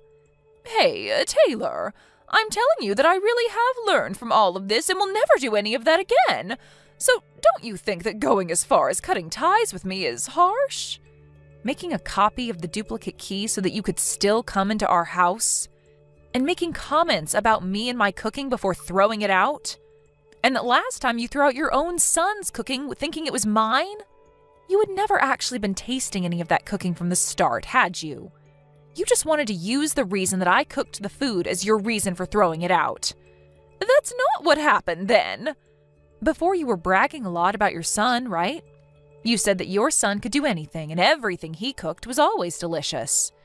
You threw away his delicious cooking, Annalise. Why would you do that if it was always supposed to taste good? Well, that last time, it didn't look all that appetizing. I'm finished here. I can see that no matter what I say to you, you have an excuse made up and ready to go. After what has happened between us this time, I no longer enjoy being around you. I think from now on, I'll only accept your husband as my in-law. Don't say such heartbreaking things. Both my husband and son have already torn into me about this, and they aren't choosing to listen to what I have to say anymore. My husband isn't even talking to me anymore now. And it's been weeks now where he doesn't listen or say anything to me. Well, that's all because of how messed up you were when you started to come into our house uninvited and criticize your sons and my cooking. I did hear one thing, though. Taylor, you're pregnant now, right? That is right, that I'm pregnant right now, but that has nothing to do with you. Well, Taylor, I was so worried about you because you focused so much on your job, and that's why I was always interested in the life that you and my son were making in that house. So I made that second duplicate key so that I could get into your house and check on you two. I just thought that if you started making better food, it would benefit the both of you and any kids you have. I did all of that to give you a little advice. Advice? How is calling my food garbage and throwing it away giving me any advice? I think I was just struggling to say the right things to you. Even after my husband and father-in-law tore you a new one, you still haven't learned any lessons, have you? I have. And that's why I'm talking to you right now. This is all too strange. Because for the last while now, all I've heard coming out of your mouth are sad excuses for why you did such horrible things. I'm sorry about that. I want to apologize to you for being so rude recently. So please try and find a way to keep my son and yourself from throwing me away. I'd love to be able to meet my grandchild when they're born, and blaming everything on me like you guys are is too much. If you didn't want to be blamed for everything like you are now, then maybe you should have shut your mouth and been a responsible adult. We trusted you up until the point that you started entering our home without our permission. I was thinking that you and I could have become even closer then. However, you have shown us your true intentions from your actions and made it clear that you don't respect my husband and I. So I don't think I'm going to bother with you anymore. Is that so? Well, if that's the case, then I have something for you. After all of the apologies I've given to you, there has still been no forgiveness. So I'm thinking that you're the messed up one in all of this. So I'm going to make it my main goal to fix that awful attitude of yours before I pass away.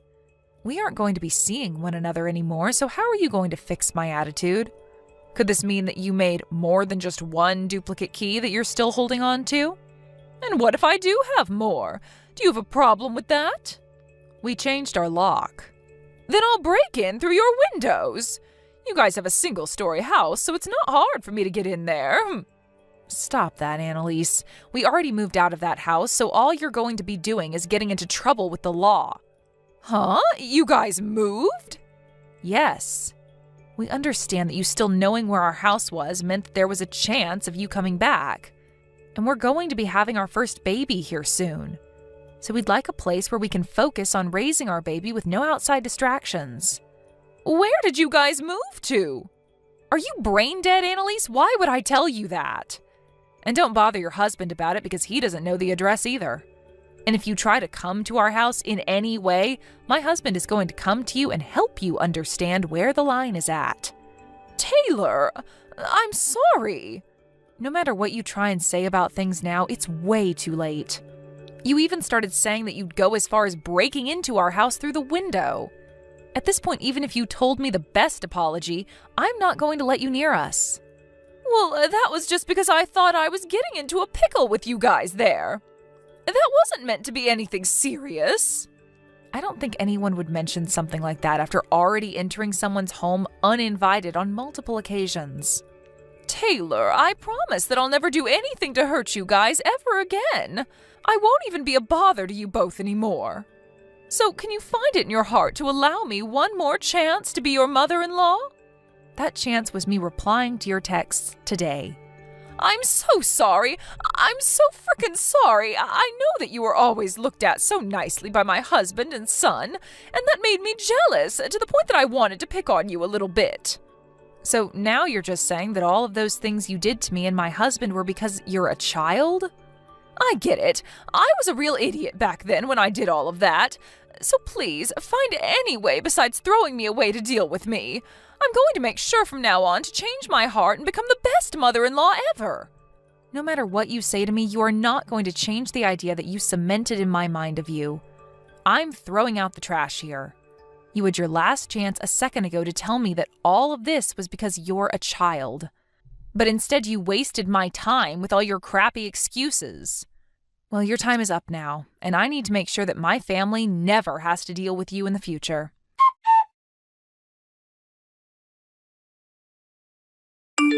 After that, I never received any more calls or texts from Annalise. I think I made it very clear to her that my mind was not going to be changed, no matter what kinds of weak excuses she threw at me, and so I blocked her. I never thought that anyone would try and make more copies of a duplicate key to be able to enter someone's home whenever they pleased.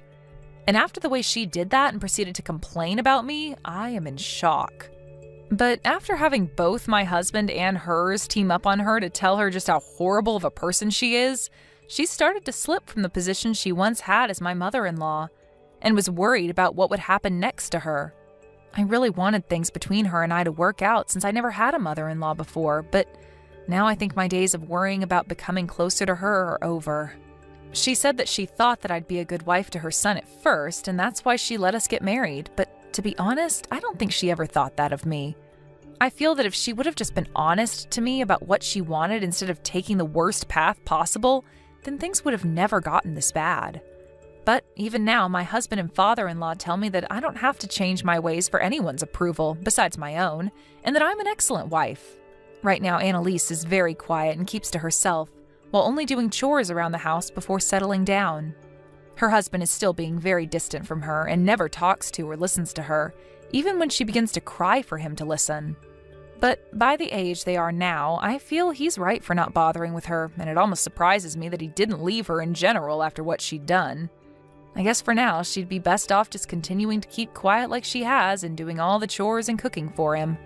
Now it's been a couple of months since we moved houses, and I'm starting to go on my maternal leave from work. And with the free time I'll have now, I'm going to start getting myself prepared for having a baby and getting all the necessities. I'm never going to let Annalise meet with her grandchild when they're born, but I'll gladly take anything she gives me for the baby as long as she hands it to her husband to bring to me. Even though right now I'm primarily thinking about the baby and giving birth to it and all of that, I think down the road I might rethink things with Annalise. So hopefully by that point in the future, she has really grown up a bit and can show me and her family that she's ready to be a part of the family again. But enough of that kind of talk, as right now I'm only going to think about my husband and soon-to-be-born baby.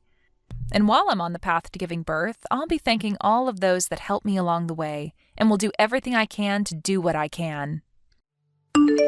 Sally, I'm on my way home right now. I just got on the train. You're pretty late today as well. Really? I thought I could come home earlier than yesterday, though. Yeah, but it's already after 9. Yeah, you're right. I guess I couldn't make it earlier. But because I'm usually even later than this, now 9 actually feels kind of early to me. I can see that, but you really have been working super late. Is everything okay? It's pretty hard, I have to admit, but there's nothing for me to do but get through it. I do really want to be able to go home earlier, though. This is a bit too much overtime for one person. It's almost every day now. Is work really that busy that you have to stay so late? Remember how I said my company is trying to expand into other fields? Well, because of that, there is a lot of work we have to do that we haven't done before. And everything is a bit of a mess since we're not used to this sort of thing. There's so much to do that even with all this overtime, we aren't making a dent. It's annoying to have to deal with the company's decisions. But I guess if they don't expand into different fields, then they might get left behind. I guess there's nothing to do about it. Yeah, there's not much I can say to them either. Or at least it won't do much good. But having to stay so late each day is really wearing on me. I would at least like to be home before Lisa goes to sleep. Sorry, but Lisa already went to bed. I put her to sleep about 10 minutes ago. Oh, damn, I didn't make it. I thought it was a little earlier today, so she would still be awake.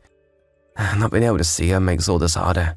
You used to always come home by 7 and eat dinner with us too. Lisa also said that she misses you and wants to see you more. Really? She said that? Yeah, she did. She tried really hard to stay up today until you came home. But in the end, she couldn't do it and fell asleep on the couch. Oh, she's so cute. Just the image of that makes me feel like I can keep going with work no matter how bad it is. Is it bad? Apart from being busy, that is? You always used to say that work was fairly fun. This time, though, I got asked to do the thing I hate the most. What's that? I have to go on a business trip. Whoa, that is pretty rare. I know it's been almost 3 years since I last had to go. I really didn't want to go if I didn't have to. But I really couldn't say no to it. Yeah, it's not really up to you to choose what you do at work. So, when is it then? From next Friday until the following Monday. Oh, that's pretty long too. Yeah, I know. And I lose both my Saturday and Sunday. I'm not happy about that. Those are the days I can usually spend with Lisa. That's true. I'm sure Lisa will feel a little lonely.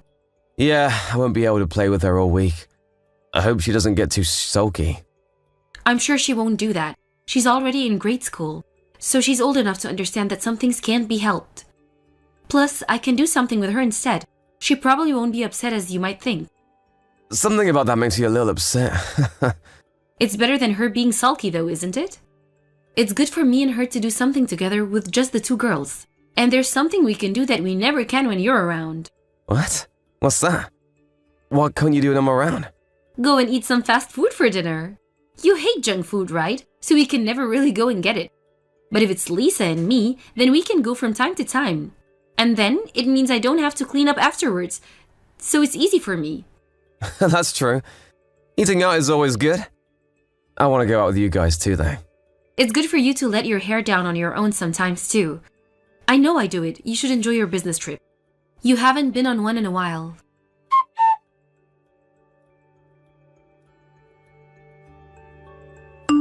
Did you see the weather, Wolf? No, I didn't. Why? Looks like there's a storm coming and tomorrow's going to be rainy really strong. Oh, but you have to leave for your trip tomorrow. You're pretty unlucky, aren't you? Tell me about it. And it makes me want to go even less now. Traveling in the rain can be a real pain. And you have more stuff than normal since it's a longer trip. I know, right? It's so annoying to have to move around in the rain and through puddles. I thought I was depressed about going before, but now it's even worse. It doesn't change that much whether it's a rainy day or a clear one. Plus, once you get to the airport, it won't matter too much.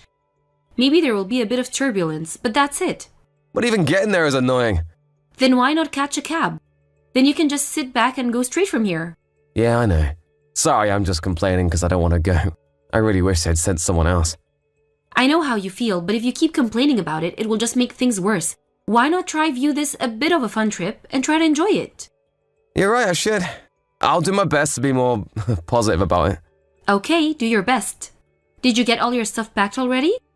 Yeah, for the most part. I have to be up at 1 after all. Okay, got it. Should I wake up with you and make you some breakfast? Nah, don't worry about it. I'll just get something to eat from the airport. Take your time and sleep in tomorrow. Thanks, but I'll try to wake up if I can.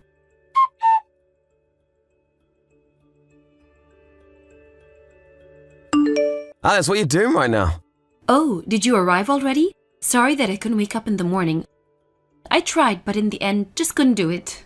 I don't care about that. What are you doing? Where are you? What? I'm with Lisa at a friend's house. Today it was raining, so we couldn't take them to the park. We thought the kids would be bored inside all day, so we thought we could let them play together. Really? Yeah, really. What is this all of a sudden? Are you really that interested in what we're doing? Yeah, I am. Come on, you just arrived for your business trip, and you have to be there till midweek. I'm worried about it because you're lying to me.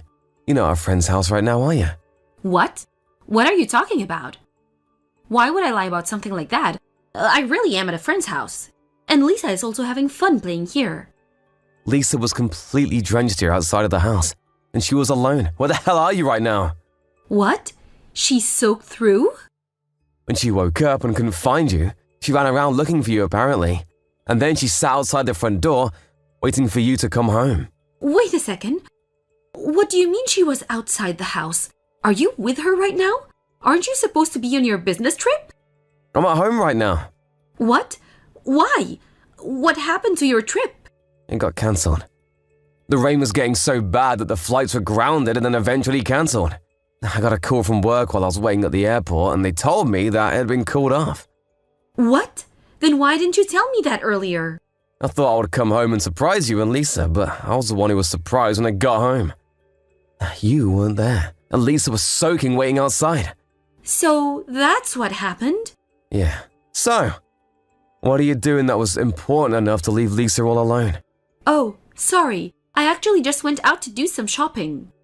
Then why'd you lie to me before? That isn't something that you need to hide from me. Well, I thought you might get upset if you knew I left Lisa at home alone. So I just made up that story to kind of cover my tracks. Sorry about that. Huh? What the hell is that supposed to mean? If you can't think of anything good, then just don't bother with the stupid excuses. It's not an excuse. Then why is the car still in the driveway? You always take the car when you go to the store. Plus, in this rain, it's even more of a reason to take the car. It's because of the rain that I didn't take it. The visibility is low and it's dangerous to drive in weather like this. That's why I didn't drive. There's no one stupid enough to walk to the store for some groceries in this kind of rain. Plus, it seems like you're in quite a hurry to leave the house. There's a bunch of makeup thrown around the table. You almost never wear makeup, but you're telling me that you made yourself up to go to the grocery store? Even I like to do my makeup every now and then. And then your favorite dress is also missing from the closet. You know? The one you said that you only want to wear on special occasions. Where'd you go wearing that? Because it definitely wasn't to Walmart. You even looked inside the closet? Oh, cut it out already! I don't know what you were suspecting me of, but stop the random searches. But it's all pretty strange, don't you think? You're not cheating or something, are you? Of course I'm not. Why would you even say that? Anyone would be suspicious in these circumstances. But it's not the cheating that I'm most angry about. How could you leave Lisa all alone in weather this bad? There was even a tornado warning. I just went to the store to buy some things and was planning to be back soon. I thought it would be okay to leave her for just a while. I never thought that she might go outside to look for me. She was worried that something might have happened to you. Lisa ran down the street looking for you. She didn't just go outside. She ran down the street too. Do you even know how bad it is? Some areas are close to flooding even. It's not safe for a little kid to be outside by herself in weather like this. Seriously, what were you thinking? But I left her a note saying that I would be back soon. I thought she would be okay to be at home and would just wait inside. Really, did you? Well, she probably didn't notice. Or maybe she was still worried even with the note.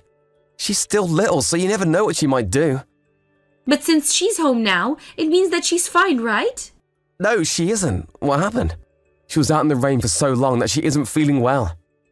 And her feet are all scratched up because she ran out barefoot. Is she okay though? I took her to the emergency room quickly and we just got back. But they said that some bacteria might have gotten into the scratches and there is a chance that she might get an infection. Think about how dirty the water filling up in the streets must be. They kept her in the hospital for a few hours, but then told me to take her home and let her rest there. At least she got looked after. Thank God for that. Do you even understand what you've done? She's lucky to get away with just a fever and some cuts, but who knows what could have happened? You have no right to call yourself a parent. I'm sorry, I never thought that something like this would have just happened. I realized I did something really stupid this time. Anyway, I'll be home as soon as I can. Don't bother coming back here. I don't want to see your face at all.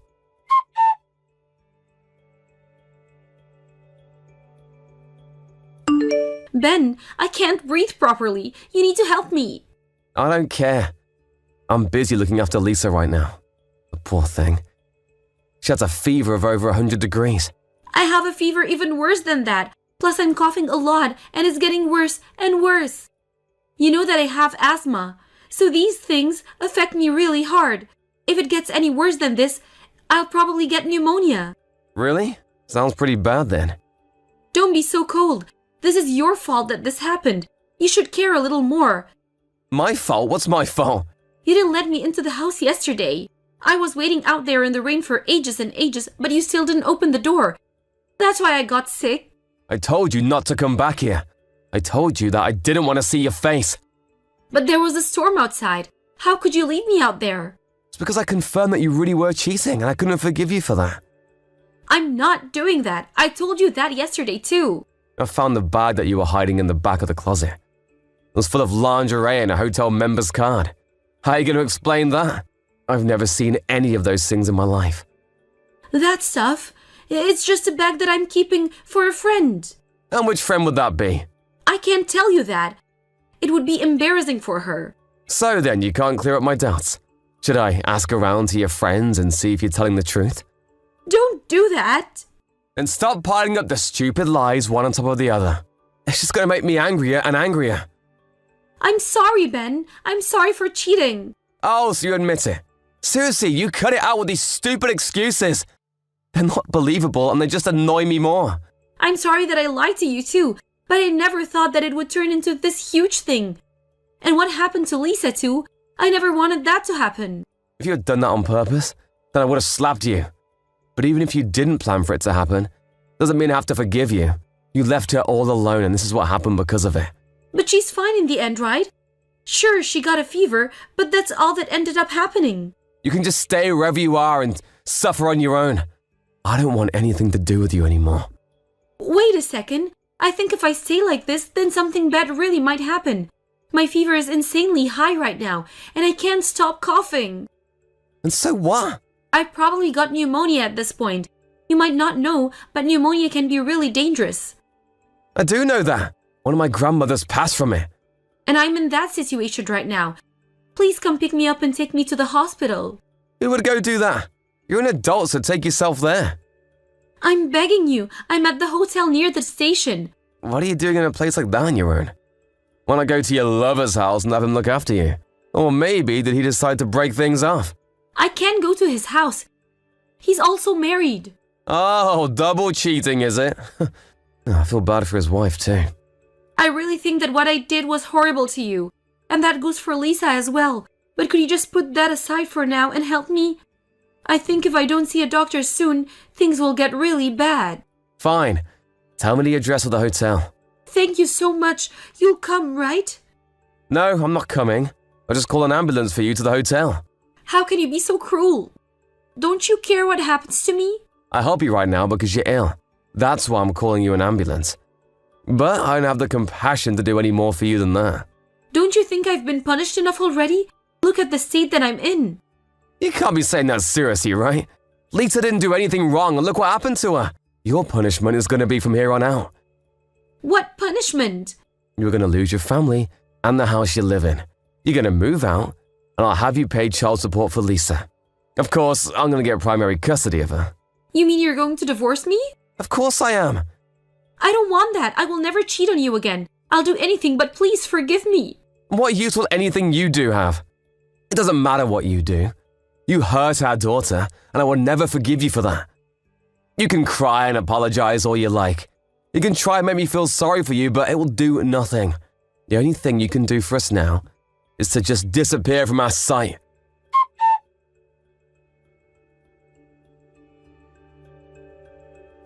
After that, Sally made her own way to the hospital without needing an ambulance. It turns out that she was pretty close to developing pneumonia. In the end, she had to stay at the hospital for a few days after she came in. I went to visit her while she was in there one time, but it wasn't to check on her or see how she was doing. Instead, it was to talk to her about the divorce. Due to what she felt was my cold attitude, she broke down crying in the hospital bed, but I didn't relent or change my mind. I talked to her politely and businesslike, but not kindly, and in the end, she finally signed the papers for me. I also found out who she'd been cheating on me with and told his wife about what had been going on. Later, I found out that this was not the first time that Sally had left Lisa at home by herself so that she could go out and cheat. Thanks to that, I was able to win the custody rights for Lisa, and there weren't complaints from any other family members. Even Sally's parents didn't say anything against it. They fully understood why I did what I did. 3 days after everything happened, Lisa's fever finally went down, and she is now as healthy as ever. I'm incredibly grateful that she is fine and nothing serious came of this. I know well that it could have been much worse. From now on, I will do my best to make sure that Lisa doesn't have to experience anything like that ever again, and to raise her with all the love I can as her father. Hi, Haley. Do you prefer red or white wine today? Tell me and I'll pick some up. Whoa, someone's in a good mood. What's the occasion, Jacob? I thought you were out for drinks with your coworkers tonight. Is it over? Yes, it is. I'm already at the liquor shop in town to pick up some wine for you now. So, red or white? I don't know though. I have so much to do tomorrow morning. I couldn't finish cleaning today and I have to do laundry. Should I even have a drink? I don't want to be hungover while doing all the chores. You don't have to worry about the chores. I'm off tomorrow, so let me take care of it. So, you can have as much as you want tonight. Really? Are you sure? What's gotten into you? Are you trying to butter me up because you want something from me? No, I just think you deserve to sit down and enjoy the evening over some good wine. And I'm also trying to show you my appreciation. I've been inspired by my coworkers. We were talking about how we should appreciate our wives more. Ah, I see. What led you guys to talk about that, though? Did someone do something? No, nothing in particular. You know, it was just the flow of the conversation. We were just talking about each other's families. Wow, I didn't know you boys had that kind of deep talk. It's nothing deep. I It just happened to be a topic tonight. You know what I mean, Haley. Stop teasing me. All right. So you wanted to give me some chill time? Yeah, I thought you might enjoy it. I know you like to have some wine from time to time, but since we had Dylan, I know you haven't been able to drink much. You've been nursing him less, especially at night, so I thought maybe it's okay for you to enjoy some wine like you used to before kids. Yeah, I think I am done breastfeeding him. He has stopped asking for it, especially since he doesn't wake up at night now. It's been so long since I've had any kind of alcohol, it didn't even cross my mind that I could drink now. So, sure, why not? Especially if you'll do the housework tomorrow morning. Will, you deserve it. I know you barely have time to relax taking care of 2 kids while I'm not home.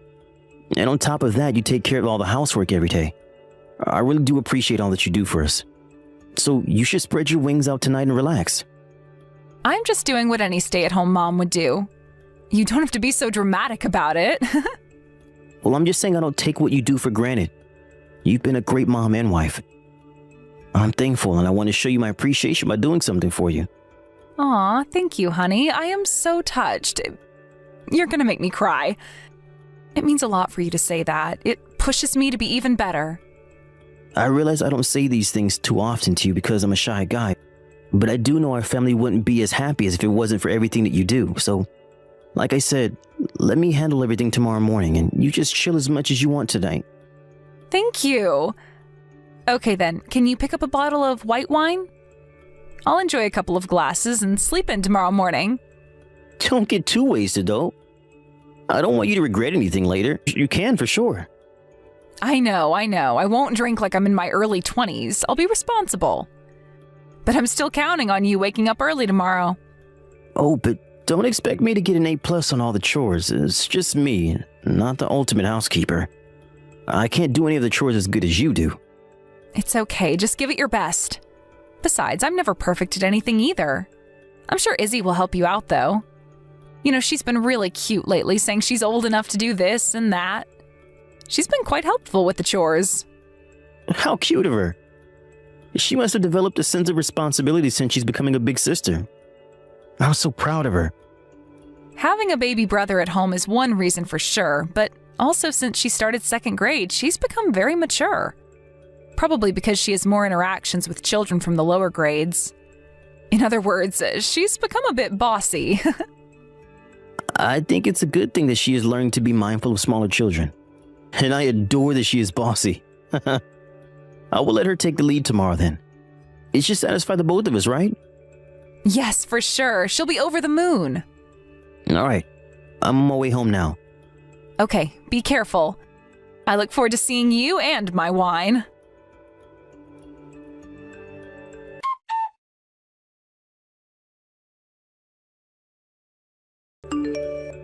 Hey, Haley, we'll be on our way home soon.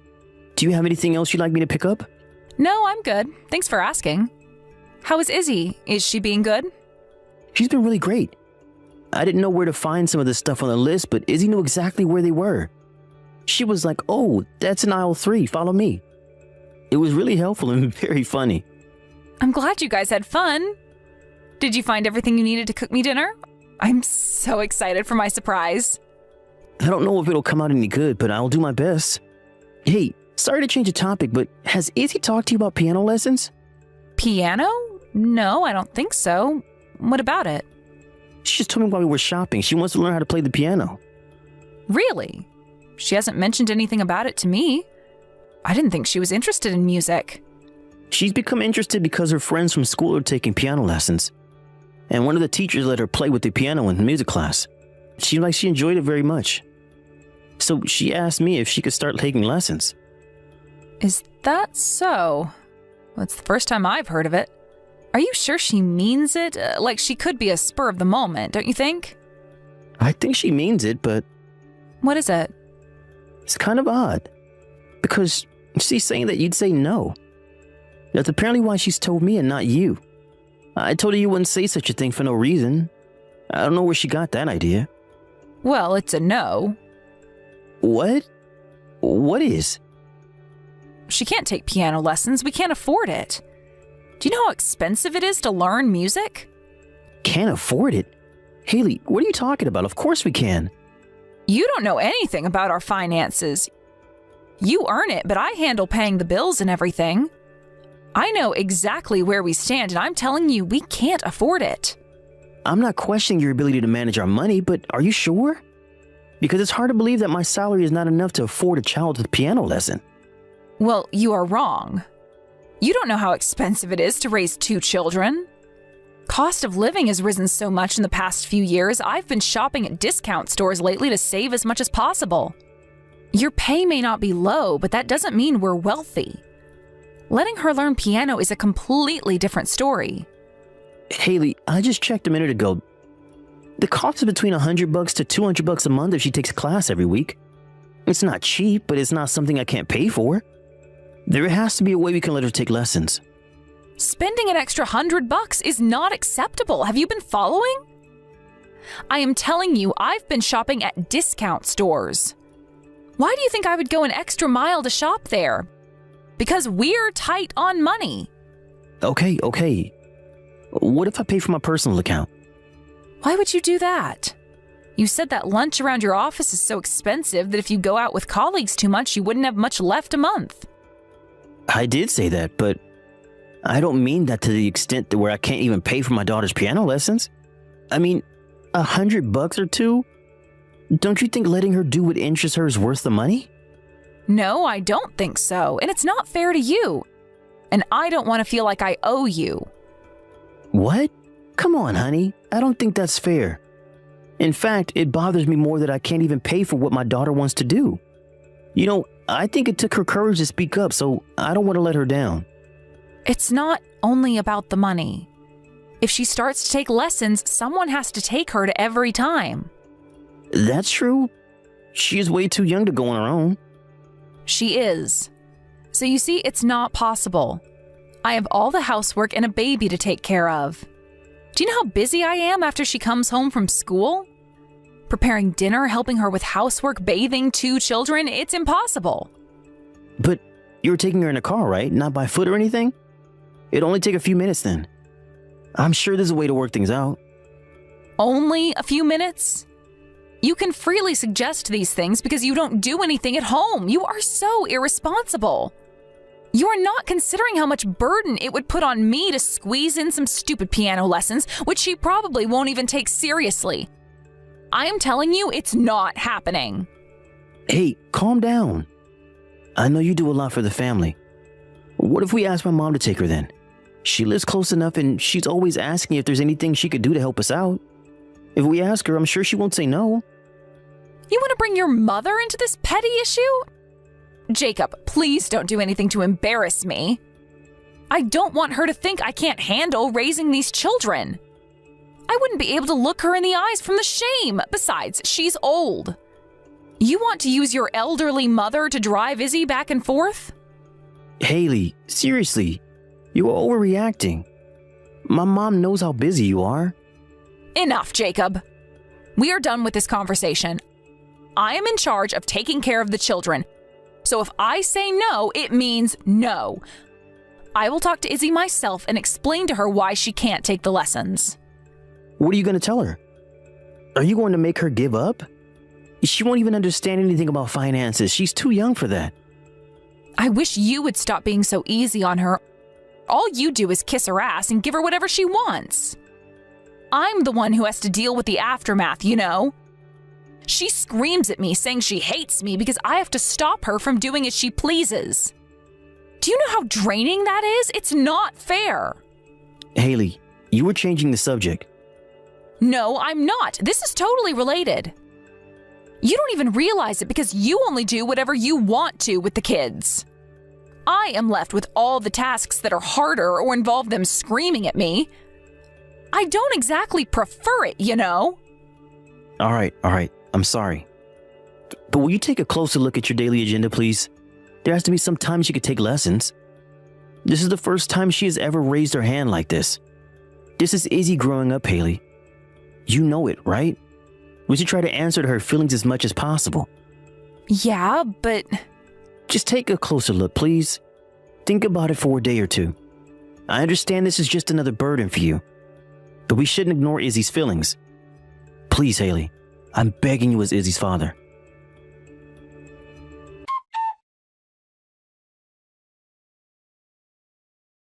Hi, Daddy. Are you done with work? Hi, sweetie. I'm almost done, but still at work. But I'm happy that you messaged me. Are you sending this on the tablet? Have you done your homework already? It's almost bedtime for you, princess. I'm done with homework. But I don't think I can go to bed. I'm not sleepy. I see. But you should get into bed anyway when it's time. I don't want you to be sleepy at school tomorrow. I know, Daddy, but that's not why I messaged you. There's something wrong with Dylan. What do you mean? What's the matter? He doesn't look well. He looks very pale, and he's not moving very much. What? Since when? I don't really know. I just saw him a minute ago before I messaged you. Should I do something about it? Do you think Dylan is just sleeping? You need to tell your mom now. Tell her she needs to take him to the hospital right away. But, Daddy, Mommy's not home. She left in the morning and hasn't been back since. That's why I messaged you. Because I didn't know what to do. She hasn't been back? How do you know she's been out since the morning? You had school today, didn't you? You wouldn't have an idea when she left? I've been home all day. She told me I had to stay home to watch Dylan because Mommy had important work and had to go somewhere. So it's just been us two all day. She left you to watch over Dylan? You're joking, right? Are you okay? Yes, I'm okay. Mommy's made me babysit Dylan a couple of times now, so I'm used to it. Daddy, what should I do about Dylan? Is he going to be okay? Daddy, are you there? Sorry, I'm here. I'm just shocked to hear that your mother has left you two on your own. You have to tell me what I should do. Dylan looks uncomfortable. It's all right, dear. I'm on my way home right now. I'll be there in no time. Really? You'll come home? Of course. But it's going to take 30 minutes to get back. I'm going to call Miss Smith from next door to check on Dylan in case he needs an ambulance. Will you open the door for her when she arrives and show her where Dylan is? Okay. What else? Should I be doing something else to help him? Stay by his side and keep an eye on him. Try to stay quiet so that you don't surprise him. When Mr. Smith arrives, do as she says. If she needs you to do something, you listen to her, okay? You can do this, right? You're a big girl now. Yes, I am Dylan's big sister. I can do it. All right, let me get a hold of Miss Smith now. Don't worry, I'm on my way.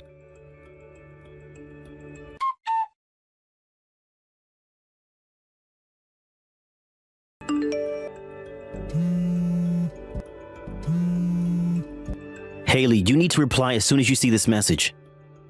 Hi, honey. Sorry, I didn't notice your call.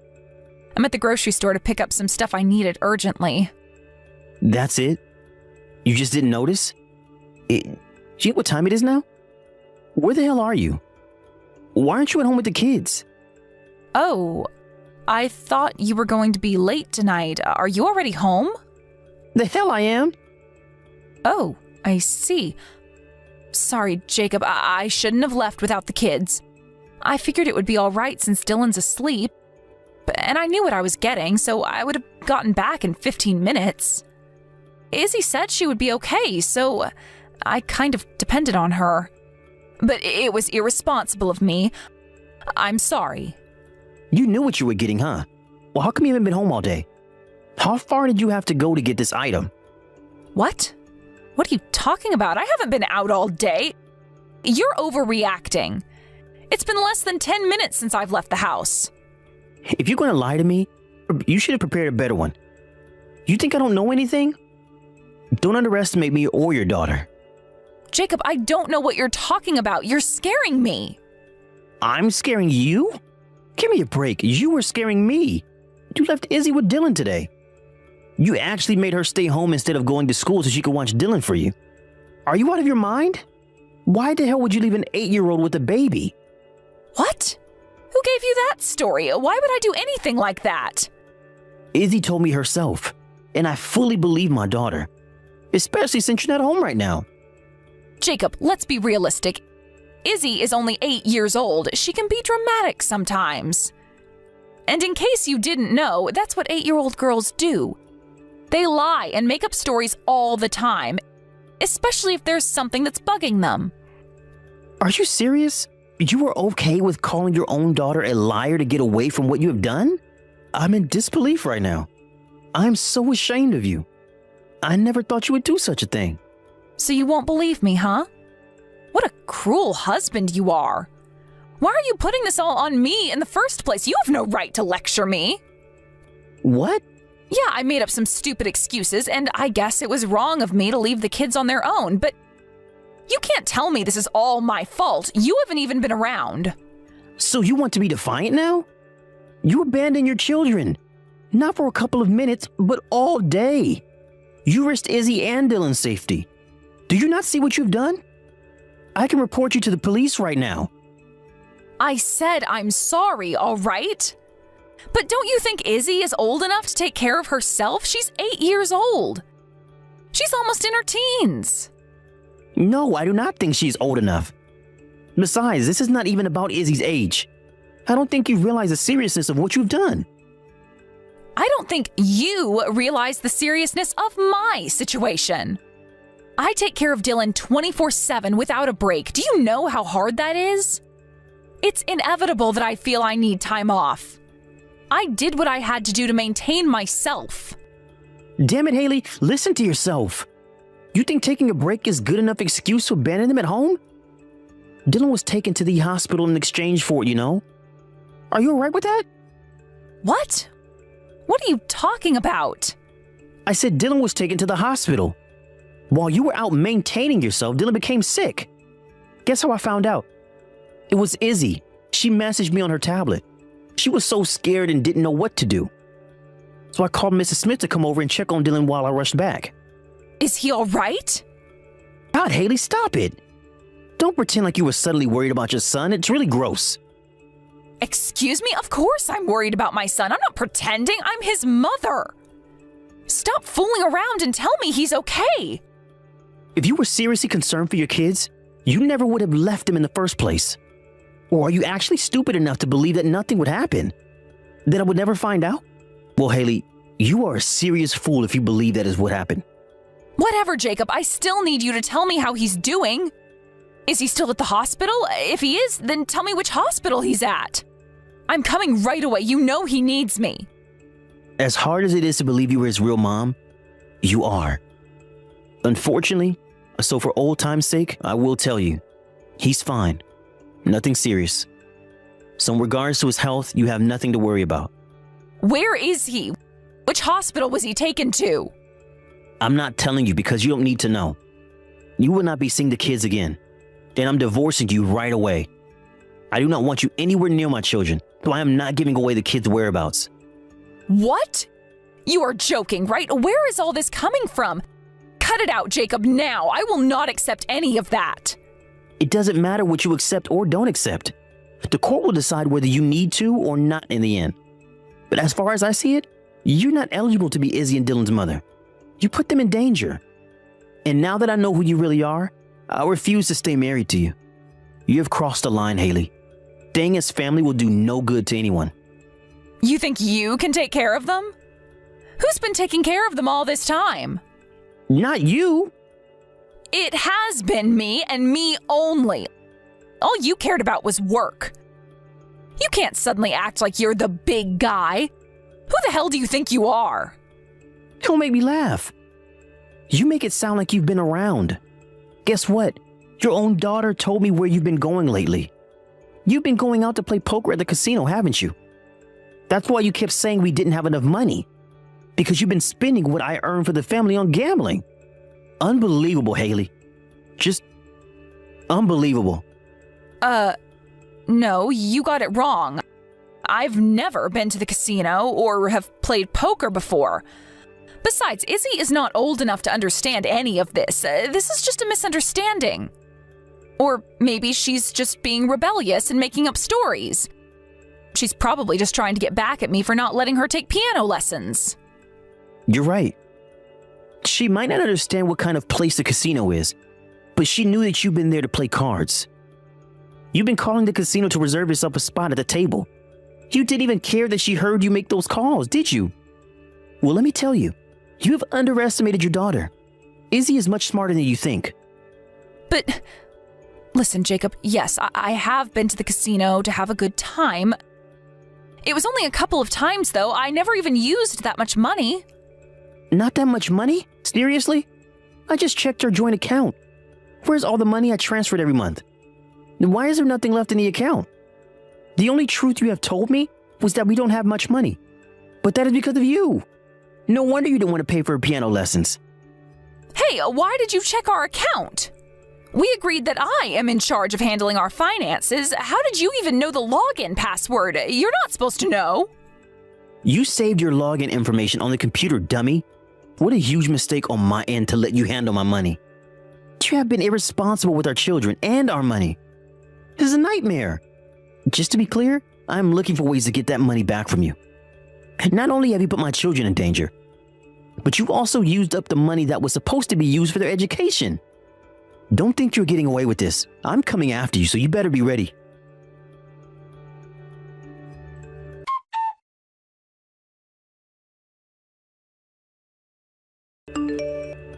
Shortly after, I officially filed for divorce from my wife. Because she had spent money that would have belonged to both of us, and because she had spent it on gambling, the court ordered her to pay me back what would have been my share. It wasn't the entire amount she had used, but I am satisfied with the result and that I got some payback from her. Despite what she had done to the children, Haley still fought for their custody. Since Haley has been the main caretaker of the children while I was busy working, it was true that she had much more hands-on experience raising Izzy and Dylan.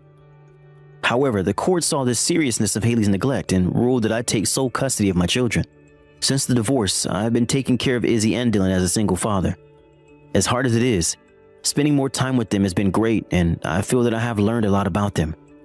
The kids have been through a sad experience with their mother. I will do my best to support them as their only parent and keep them away from any more harm. Hey, Max, are you there? I just wanted to let you know that I'm about to head out to work for the day. And also that apparently the night shift people all called out, so I'll be staying late to cover their shift. Oh, dang, again? That's at least a few times just this week, isn't it? Well, I don't like having to do either, you know? But there is no one else who'll be able to man the store, so I don't have a choice. I know, but it seems like you're always doing this for others, but no one ever does it for you. What would happen if you said no and didn't cover the shifts? I've really thought about doing that before, you know? But we're all a team here, and I feel if I don't cover people's shifts like this, then no one will cover mine when I have to call out suddenly. I get that. I just feel like it's been happening a lot lately is all. I don't think you're wrong about that. But we just hire so many students at my place, and they're always busy with this or that. Oh, I see. Well, I guess that makes sense then. They probably have some assignments to turn in or something. That's what I like to tell myself too, Max. Besides, I also hope that by doing this for them now, they'll understand about working with the team in any future jobs they might have. Well, yes. It would be nice if that were the case. But okay, if that's what's happening, I don't mind cooking tonight. Is there anything in particular that you'd like to eat? Oh, I don't think you're going to need to cook for me. The chef here said he was going to make me something special since I've been coming in so frequently. Oh, gotcha. Well, isn't that nice? I guess I'll just scrounge something up for me to eat around here then. Yeah, sorry about all this, but thanks for understanding. Also, there was something else that I wanted to talk to you about if it's all right. My mother has really not been feeling well lately, and starting from tomorrow, I'm going to need to start visiting her more often. Oh, wow. That's a lot. I'm sorry, Dawn. Does everything look like it's going to be okay? Has she gone to see a doctor or anything like that? I think that it's just a bit of a heat flash since the summer has been so hot. Apparently, she was out doing yard work all by herself in the sun yesterday and started to complain of muscle soreness. I guess my mom just hasn't figured out that she needs to slow things, and so her body was letting her know. Well, I'm sure that she'll be really happy to see you. Besides, it isn't like she even lives that far, so she probably just wants someone she knows she can call on. I think you're right, yeah. But my dad is also still there with her, so that's good to know. And he's really going to have to step up now that Mom is slowing down. He won't be able to count on her for all that he used to. That's very true. I didn't want to say anything, but it did seem like your mom tended to do everything for him. I'm sure you and your dad will have to have a lot of talks about this. Yeah, it seems like we really are. But it's just so odd to me because I still feel like my parents are young and healthy. I don't know. Maybe I'm just a very good child. Well, you know that you can talk to me about anything that might be bothering you too. And I don't think you're a bad child. I mean, I barely even call my parents. But how about next time you go to see your mom, I go along with you, so I can at least say hi to them. Are you sure that'd be okay? I know that my parents would just love to see you. And I really do want to try and something more for them. It's part of why I got the job and started saving up. And I think that just proves that you're not as bad a daughter as you thought you were. You work really hard, and all while thinking of how you can give to your family and never complaining about it. I think you're making me sound just a bit better than I really am. I mean, I complain about a lot of things. Well, okay. Maybe I was wrong about the last one. I have heard you complain a lot, but not about anything unreasonable, just about how much you've had to cover for other people. Yeah, but at least this way I'm able to earn more money since I'm working so many hours. And my boss is always coming in to help when I've had to pick up shifts, so he makes the extra work not as bad at least. Oh, well, that's good to hear. This is a new manager, right? I remember you seemed to think the last guy was really strict. Well, that's because he was. Compared to working under him, this new guy is like a dream. Anyways, I have to get ready to leave the house now. I was going to do some errands before my shift. Got it. Well, I'm sad I won't get to see much of you tonight, but I hope that work goes well. Thanks, Max. I hope the rest of your shift goes quickly as well. I'll let you know once I finish and I'm heading home.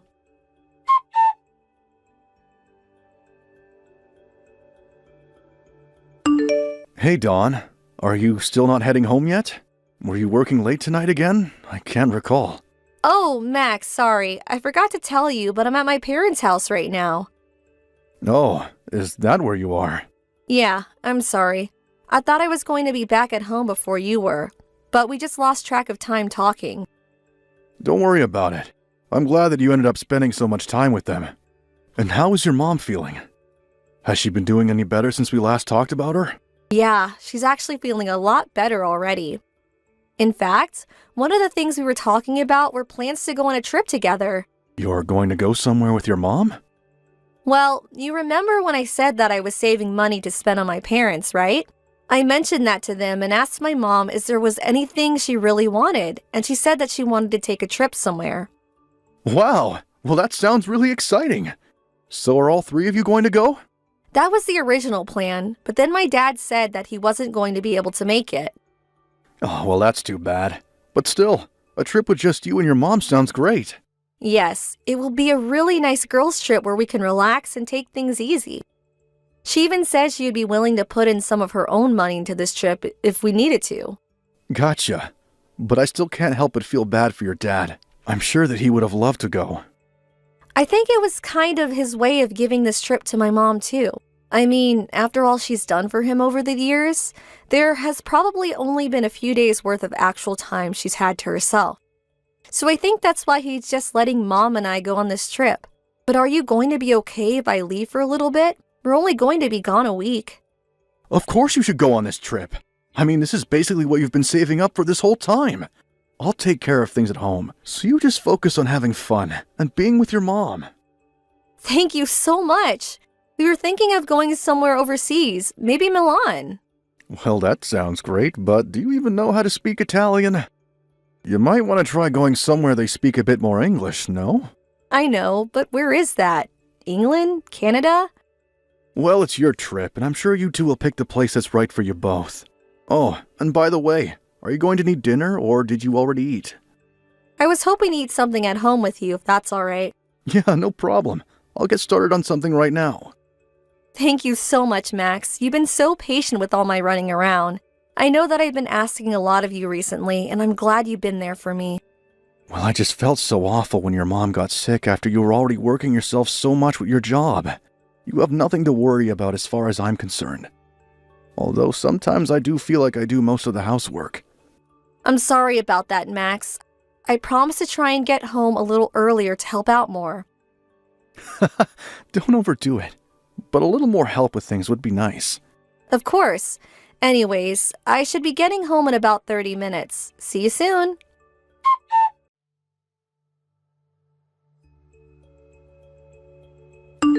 Hey, Dawn, are you already gone for your trip? I don't remember if you ever told me just where it was that you were going.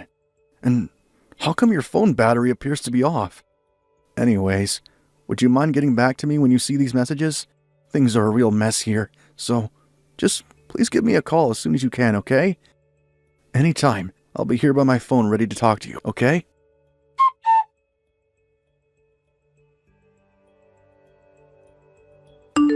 Max, I'm so sorry for getting back to you so late. I got here and had no idea how to get service for my phone. Then my phone died because my charger doesn't work here, so I spent a few days without any battery. But now I can see that you sent a bunch of messages to me today. What happened? You seem to be really worried about something. It's too late. It's already over. What do you mean? What's over? I take it that you're still not back in the US, right? Yeah, but I'm at the airport right now and connected to the Wi-Fi. Plus, I managed to find a converter for my phone charger. But anyways, I'm about to get on the plane home. And the trip was really great. Mom and I had such a blast together. I'm sorry, but just who did you go on that trip with? Because your mom passed away, and we just finished her funeral. Wait, what? What do you mean? My mom is dead, but she can't be. Do you really think that I would lie to you about something like this, Dawn? You know that I would never do something like that. I know you wouldn't, but I'm coming home from a trip with her. I don't understand. Dawn, please. I know that's a lie, so just drop it. I've already been on the phone with your dad, and we've talked about this. But I don't get it. Why is my mom dead? What happened? Apparently she collapsed while she was outside and she hit her head. No, this can't be happening. I'm sorry, but it's the truth, Dawn. I don't get it. No, I refuse to accept this. Why didn't you tell me that my mom had died in your messages? It would have at least been good to know what happened before we had this conversation. When I first got the call from your dad, I didn't know what to think. The whole reason I was calling you so much was because I thought you were going on a trip with your mom. But how could it happen like this? I couldn't even say goodbye. I don't really think that you get to feel sorry for yourself right now. You were the one who lied about taking this trip with your mom, and all of that so you could go out and cheat on me. Wait, what do you mean by that? Dawn, enough. I know about it all, okay? Here I thought you were really worried about being a good daughter for nothing. You were right the first time. You are a bad one. We're cremating your mom soon, so make sure you apologize to her when you come home. Mom, I'm so sorry for everything. Everyone here just can't believe what you've done, Dawn. I'm an idiot. I'm the worst. I can't believe this happened. I agree. In fact, when you get back, I want a divorce. You also have until the end of the month to pack all of your things and move out of this house. I've already told the leasing company that we're canceling the lease. Wait, Max, this is all so sudden. Well, you better hurry up and accept what's happened. Once we finish with your mom at the crematorium, I'm going home to pack up my things. Let me know when you've landed, and I'll go to pick you up with the divorce papers.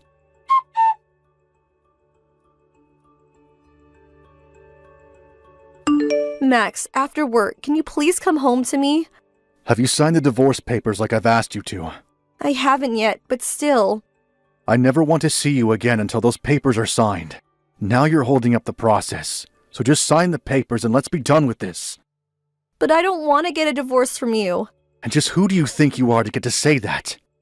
I mean, you went on a trip to cheat on me with your boss.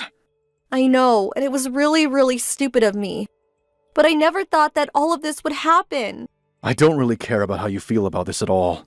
Besides, are you working on moving out your stuff? You know there's only a week left in this month, right? But I can't. I just can't bring myself to pack up all my stuff. My mom just died. How can you act so cruelly to me right now? Maybe because you lied about being with your mom and instead went away on a trip where you cheated on me? Well, I know I did all that, but still. But still nothing. You did all that, and that's all there is to it. But I broke up with my boss and I don't want to lose you, Max. Well, it's not always about what you want, and I don't want to be with you anymore. Do you understand? Please, I only made one little mistake. It's not my fault things got so out of hand. I never wanted things to end up like this. I'm so sorry that I hurt you. I might have been more likely to stay if we had children, but since we don't, I know this is the right choice for me. Please don't be like that. It doesn't have to end this way. Besides, it wasn't just one time, was it? You and your boss had been seeing each other for a whole 6 months before this happened, right? There you go, lying right to my face again. Do you have any idea just how shocked I was when I heard about your mom's fall from your dad? I'm so sorry. I know I lied to you, but I didn't think this would all happen. Well, it did. And when I called around to your friends to figure out what was happening, nobody knew anything. It was only as a last resort that I called your work looking for your boss, and when I finally got his phone number, it was his wife who picked up and told me he was on a trip with you, all while I had to be the one to break the news to your dad. You put me through so much because of your lies. Max, I'm so sorry for all of this. I really never wanted things to turn out like this. Well, it's way too late to apologize for anything now. Please, you have to know that I never meant to hurt you like this, right? It's not just about your mom. It's that you were cheating on me as well. I just can't overlook all of this and act like nothing happened. I'm not going to close my eyes to the truth. I don't know what else to say except that I'm sorry and that I was an idiot. But I still just wish you would rethink this divorce. Well, it's not going to happen, Dawn. Apparently your boss's wife had been suspicious of him for a while, and even hired a private investigator to collect evidence against him. And now that I know all that she does, I feel like I have no other choice but to leave. But I don't know how I'm supposed to live without you. And now you and my boss's wife are suing me over this affair. Plus, I can't even get a hold of my boss. Well, if you think that I'm going to change my mind and now come to your rescue, you're sorely mistaken. This is all happening because of decisions that you made. But even my parents are telling me that I'm not allowed to come back home to them. Does that really even surprise you? You lied about taking your mom on a trip, and while you were gone, she died. You weren't even there for her funeral, because you were trying to avoid having a talk with me on the phone. But how was I supposed to know that she was going to die while I was on this trip? I really did want to do something nice for her. I was going to take her out for lunch or something when I came back. I don't care what you say, because I have no idea how I can ever trust you again. I'm sure that what you told me about your mom falling over while gardening was true, but were you really spending time with your parents after that? Or did you just use that as another excuse to go and spend time with this boss of yours? Just how deep do all these lies go? Max, please, I'm so sorry. I'll never lie to you again. I'm sorry about all of this. Just please don't leave me. I really feel like you aren't giving me any other options. I don't want to be with a woman who lied to me and cheated on me. And if this is all you're going to talk to me about, then I'd rather we not talk anymore at all. Just sign the papers, or else I'll have to go to my lawyers, who will make you sign it. But can't we just meet and talk in person one last time? Please, just come home to me, Max. I've already told you that I have nothing to say if this is all you're going to say to me. But I won't have anywhere to go after this week, and there's no one else that I can turn to for help. That isn't my problem anymore. If I were you, I would just focus on packing up as fast as you can. Please, Max, you have to forgive me. I promise that I'll never cheat on you or betray you or lie to you ever again. I'm so sorry about all of this. It doesn't matter if you apologize after it's already done. And you wouldn't be apologizing if you never got caught. Just please don't leave me. You're the only person I have in my life to turn to now. You used your mom to lie to me about an affair you were having. I just can't be with a girl who would do something like that. I trusted you, and you betrayed me, and I don't owe you a second chance. Max, don't be like this. I'll do whatever you want. Just please, let me stay with you. I already told you. The answer is no. We are getting divorced. You lied and cheated to me, and that's all there is to it.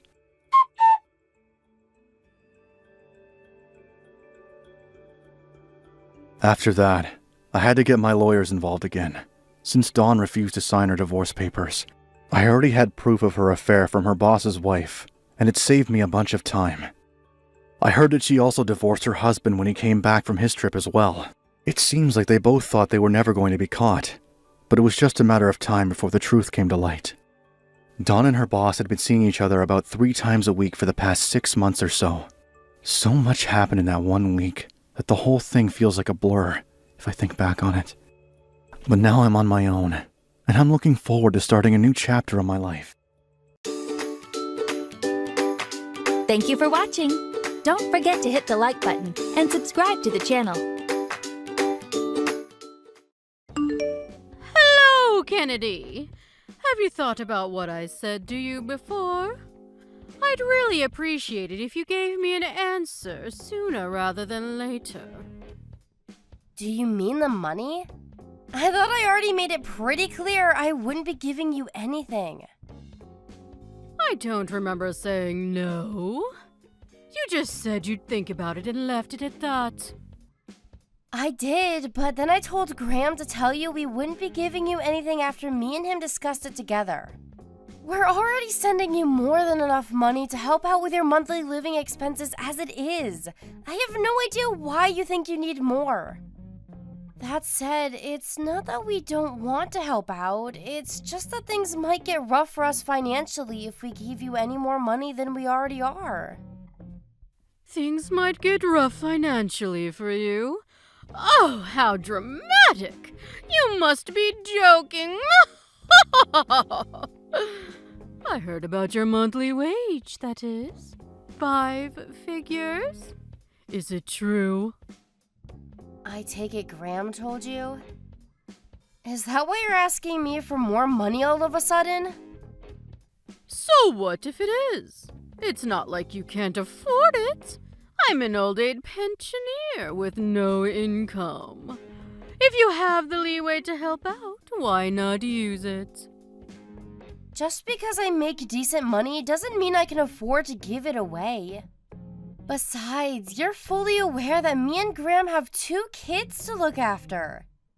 Why would you make such ridiculous demands of us when you know how much it costs to raise children? Obviously, I know that. What of it? What of it? You act like it's irrelevant. Even if things aren't so bad for us now, no one knows what the future might bring.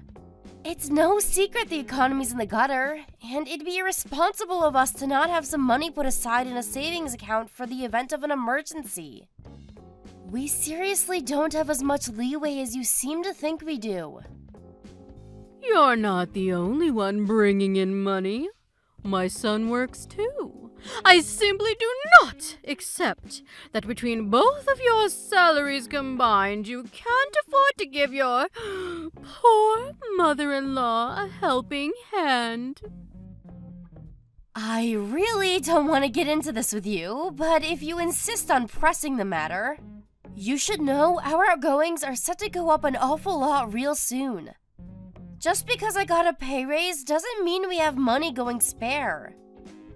We have the kids' schooling to think about. One's moving up to high school and the other's going to college soon. Tuition fees aren't cheap. We genuinely can't afford to give you any more money than we already are. Oh dear, how disappointing. I really thought you were different, Kennedy. But it seems you're just the same as everyone else. This is precisely why it's such a bad idea for women to work. None of this would be happening if you stayed in the kitchen where you belong and let my son manage the finances.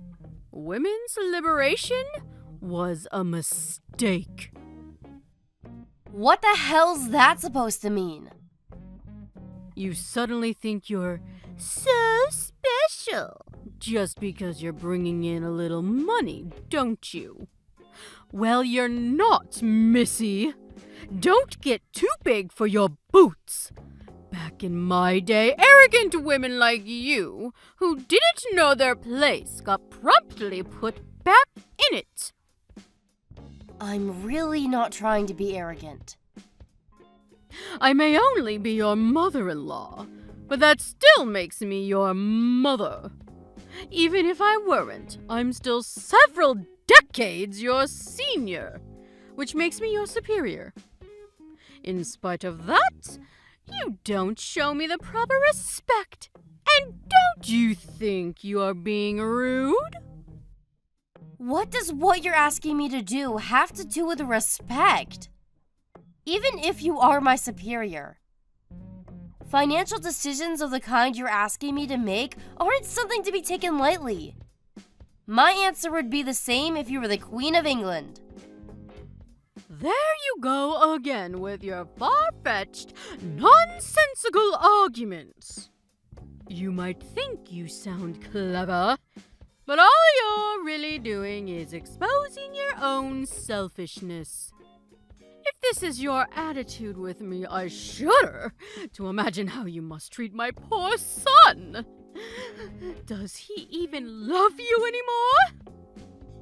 I can assure you, you don't need to worry about us. Would you mind just focusing on your own affairs? Things between me and Graham are great. Are they really? I wonder. I seriously doubt it. By the way, don't think I don't know that you made my son start doing housework lately. I didn't make him do anything. He volunteered because my work hours went up. I still do what I can when I can. Graham understands my situation and we work together as a team. It's easy enough to say that, but I wonder, what's the reality on the ground like? This sassy attitude you're giving me right now is simply unacceptable. As a wife, as a daughter-in-law, unacceptable. You clearly don't know your place in this family if you think this is any way to speak to me. I'm sorry if you feel like I've been rude to you. That was never my intention. I'll be more careful from now on. More empty promises. This is why it was a mistake for women to leave the kitchen. I'm sick of hearing your empty promises. How about you put your money where your mouth is and quit your job? I really can't afford to do that. Well, no one ever asked me about this, and I don't consent. How can my poor son possibly be happy under this arrangement? There's not a man on the planet who could feel like a real man with his wife out earning him. You've neutered the poor boy.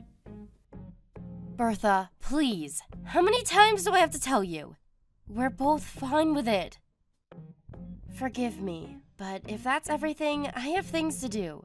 I need to prepare dinner for later and get ready for work.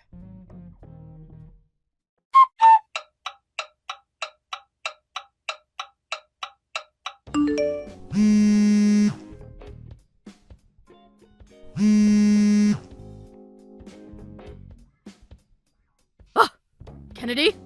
Kennedy. Excuse me, Kennedy. Are you there, young lady? Why won't you answer the phone? How dare you ignore a phone call from your mother? I've never encountered such rudeness in my life. Bertha, please. You have to stop doing this. I'm at work and can't speak on the phone right now. You spam called me yesterday, too. Please stop it. You have no idea how inconvenient it is when you do this in the middle of my work. I'm asking you nicely here. Oh, I forgot you asked me not to. Anyway, forget that. The real question is, why are you still at work? I made it very clear you were to quit your job, didn't I? I do hope the process is underway and you didn't disobey me again. Were you actually being serious? I assumed you were joking. As if I'd joke about such a thing. I'm as serious as it gets. I see. Well, even still, that doesn't change my answer. Impossible is impossible, and that won't change. Impossible this, impossible that. You're such a negative Nancy. It's always doom and gloom with you. Back in my day, when times were tough, we pulled our socks up and we got on with it. You young people today don't know how easy you have it. And you, especially you. All you seem to be capable of doing is complaining. I'm reaching my wit's end with you, young lady. You should know I won't carry on tolerating this forever.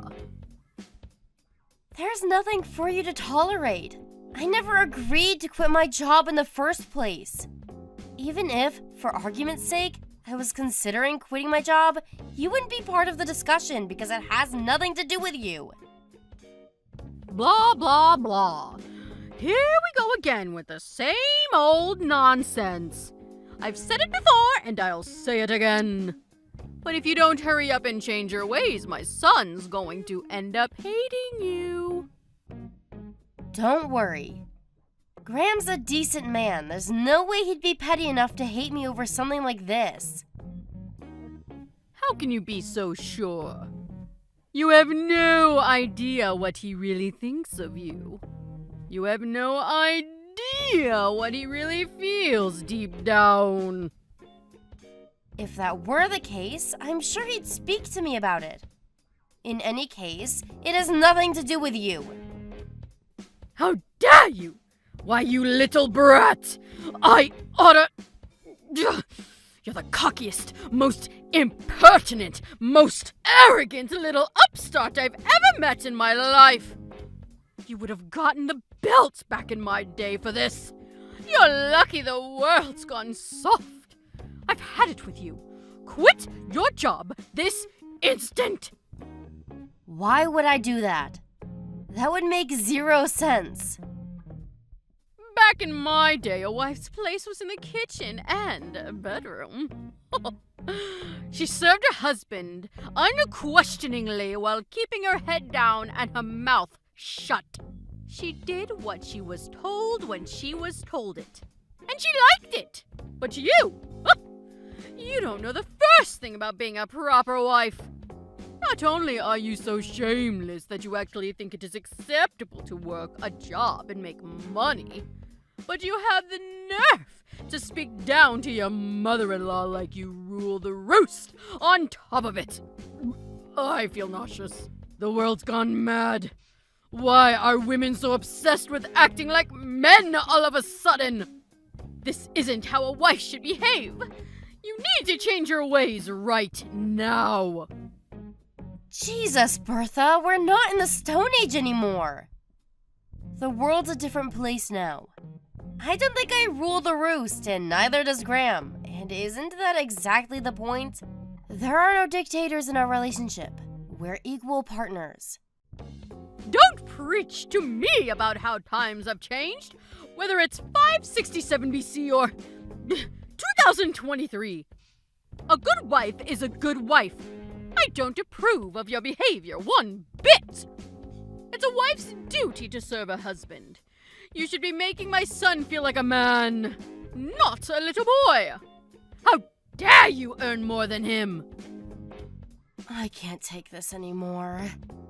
This is pointless. I'm going back to work. Oh, no you don't! I'm not done with you, young lady. You're not the one who decides when this conversation ends. If you're so upset, you should be talking to my husband, not me. If it turns out he agrees with you, maybe then I'll consider what you're saying. Until that time comes, we're done here. You mean you're done taking responsibility for your behavior? All you're doing is burying your head in the sand because you can't bear to consider you might actually be wrong. Go on. Escape, you coward! I'm not escaping from anything. I just see zero point in talking to you any further. If you want to kick up a fuss, do it on your own somewhere out of sight where you can't bother me. I suggest you think very carefully about how you proceed from here. Because if you don't change your ways, you'll regret it. I assure you of that. And when you do, don't come crawling back to me, because I won't hear a word of it. I can assure you I won't regret a thing.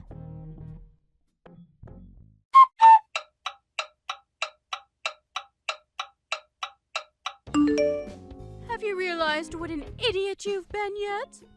Well, I said it before, and I'll say it again. Don't come crawling back to me. It's too late to apologize now. You had your chance. What do you want this time, Bertha? Nothing's changed, you know. I still don't want to talk to you. Ugh! You're the least feminine woman I've ever encountered. You may as well have a beard. My poor son. You think you're so clever? Well, mark my words. You're in for a rude wake-up call very, very soon. Really? Good for you. So was that all you wanted, or are we done here? Since you're so dead set on disobeying my orders and staying at that damn job of yours, I called your company and told them to fire you instead. Not long now. It's almost over for you! Now that you mention it, I did just hear something about that. So it was you, was it? Well, prepare yourself, 'cause you're about to get arrested. My condolences. What are you talking about? All I did was tell them to fire my arrogant daughter-in-law. What's wrong with that? It's certainly not an arrestable offense. That's the most laughable thing I've ever heard. What's wrong with it? Everything. But you're right. That alone isn't an arrestable offense. Duh. We know that, Captain Obvious. You still tried to scare me with it, though. The fact you think I'd be afraid of something so pathetic is hilarious. I'm cracking up here. You should really let me finish. I said that alone isn't an arrestable offense. What's that supposed to mean? Sure, you wouldn't get arrested for one poxy phone call to my company. But that's not all you did, is it? Something tells me there was more. Are you going somewhere with this? Stop beating around the bush! If you're gonna say something, hurry up and spit it out. For example, you wouldn't have happened to, I don't know, gone around bad-mouthing me to anyone else, would you? Friends, acquaintances, neighbors, anyone like that? You know, spewing your usual hatred about me to as many people as humanly possible. No, I did no such thing. But even if I did, what's the problem? I'd be well within my rights. You really didn't, huh? You know it's wrong to tell lies, Bertha. Shut your insolent mouth! I just told you I didn't. You didn't answer my question. What would be the problem if I did? Lord knows you deserve to be bad-mouthed. Ugh! Just hurry up and tell me already. If you really didn't do it, there's no point in telling you. I mean, why would I if it has nothing to do with you? Wait a sec. If you're so desperate to find out, does that mean you did after all? How many times do I have to tell you? No, I did no such thing. But, well, you've piqued my curiosity. There's no harm in telling me, is there? Just think of it as idle gossip between your mother and daughter. You seem so desperate to tell me that I'm willing to hear you out. Ugh. Enough already, just tell me. Well, if you put it that way, and this is only hypothetical, but if, for example, it was found out that someone had been going around spreading malicious rumors about me, they'd be arrested for slander. Slander? For a harmless little rumor? hardly a big deal. Why the need to kick up such a fuss? Harmless? That's debatable. If the person who heard the rumor thought badly of me as a result, it wouldn't be harmless, would it? Well, that's just how rumors are. Anyway, and again, this is all hypothetical, of course. But if the person who heard the rumors about me then went on to tell others, my detractors would continue to grow more numerous, and the lie would spread exponentially, would it not? What if it carried on spreading like that? Can you really say that'd be harmless? Because to me, it seems like I'd come out of the whole thing a lot worse off than I was before. Even still, wouldn't dragging the police into it be a bit extreme? If the rumor spread, can you say with 100% certainty there wouldn't be any negative consequences regarding my job? Of course there wouldn't. What a load of partial nonsense! You can be such a drama queen sometimes. My friends and neighbors have nothing to do with you. Can you say with 100% certainty that the friends of those friends and neighbors have nothing to do with me? What if Graham worked at the same company as one of them? What if one of their daughters was one of my clients? In that case, do you seriously think someone who'd heard such a rumor would have any interest in doing business with me? Surely that would be just an issue of their own prejudice. If someone decides to treat you that way based on something they heard through idle gossip, then the problem lies with them. But they wouldn't hold that prejudice if not for the person who spread the rumor in the first place. Which is why that person bears the most responsibility. As a result, that person would be the one who gets arrested. Do you understand now? There's something I need to go and check. You'll have to excuse me, but I'm going now. Oh, really? That's a shame. I'm in a great mood today. I was hoping we could chat a little longer. But if you have urgent business to attend to, I guess it can't be helped. Yes, I'm sorry. I simply have to take care of this. Speak later.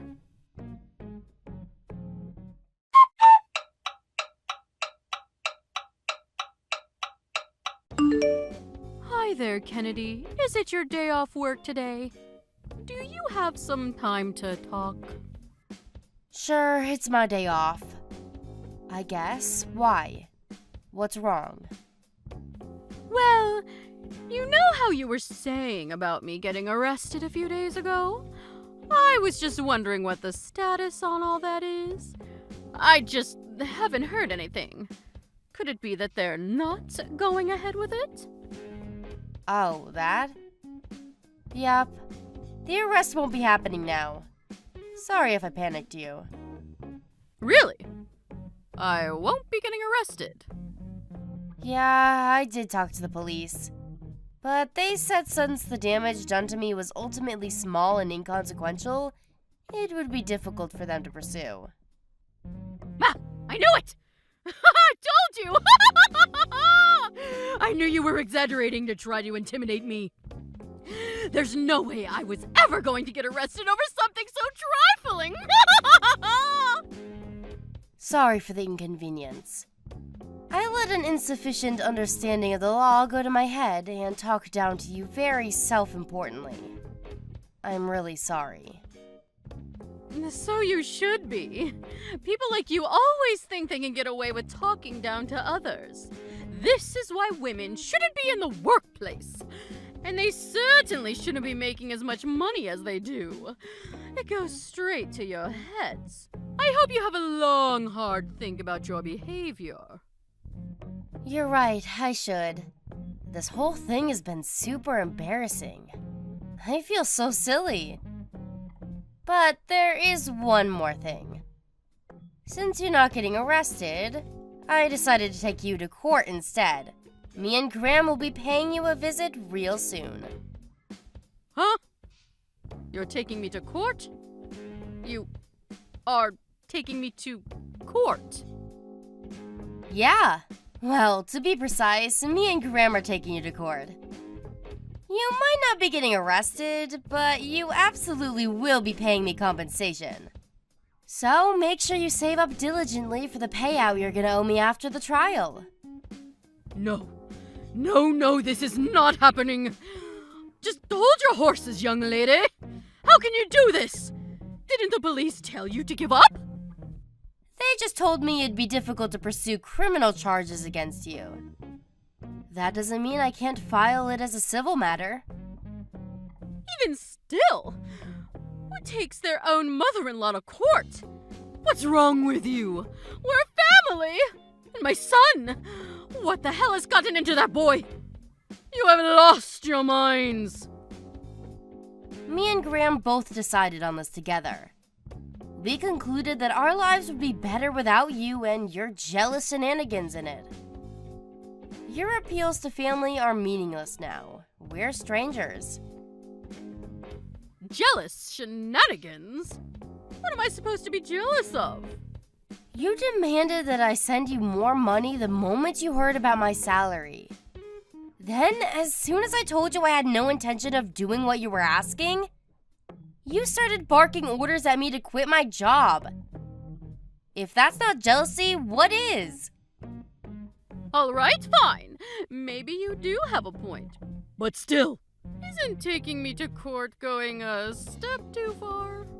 Surely if you have grievances with me, you should just tell me?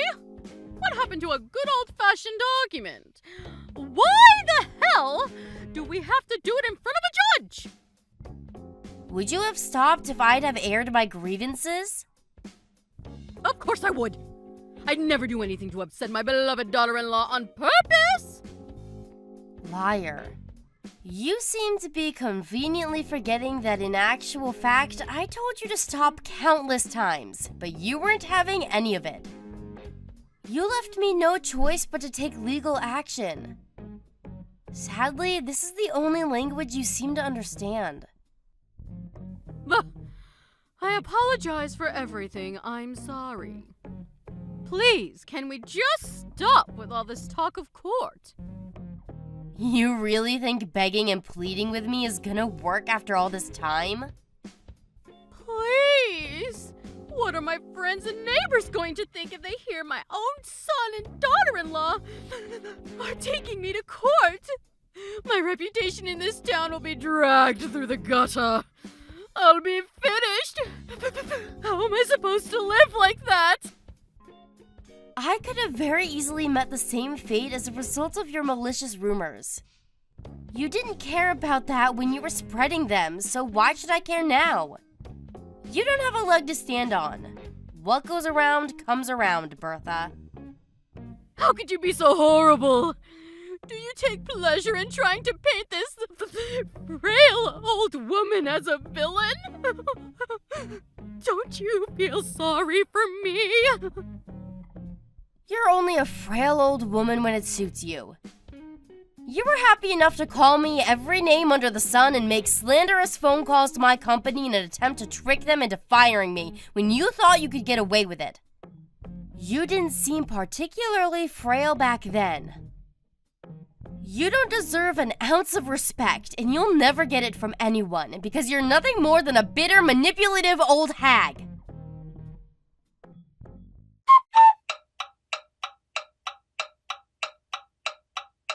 We won the court case against my mother-in-law without a hitch.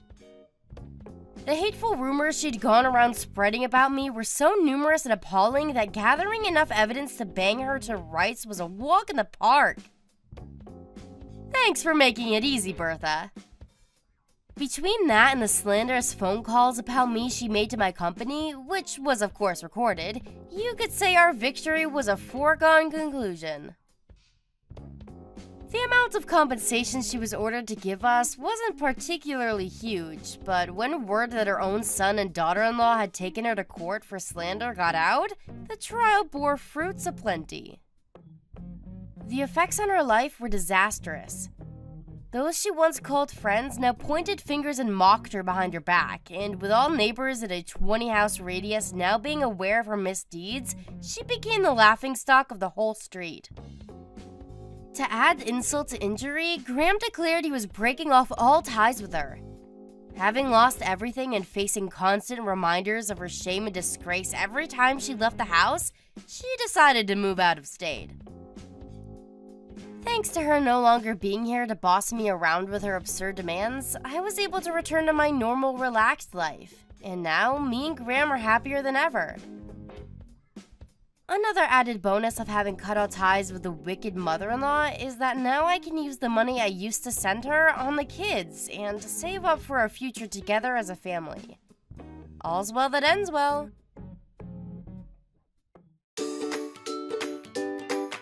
Thank you for watching. Don't forget to hit the like button and subscribe to the channel.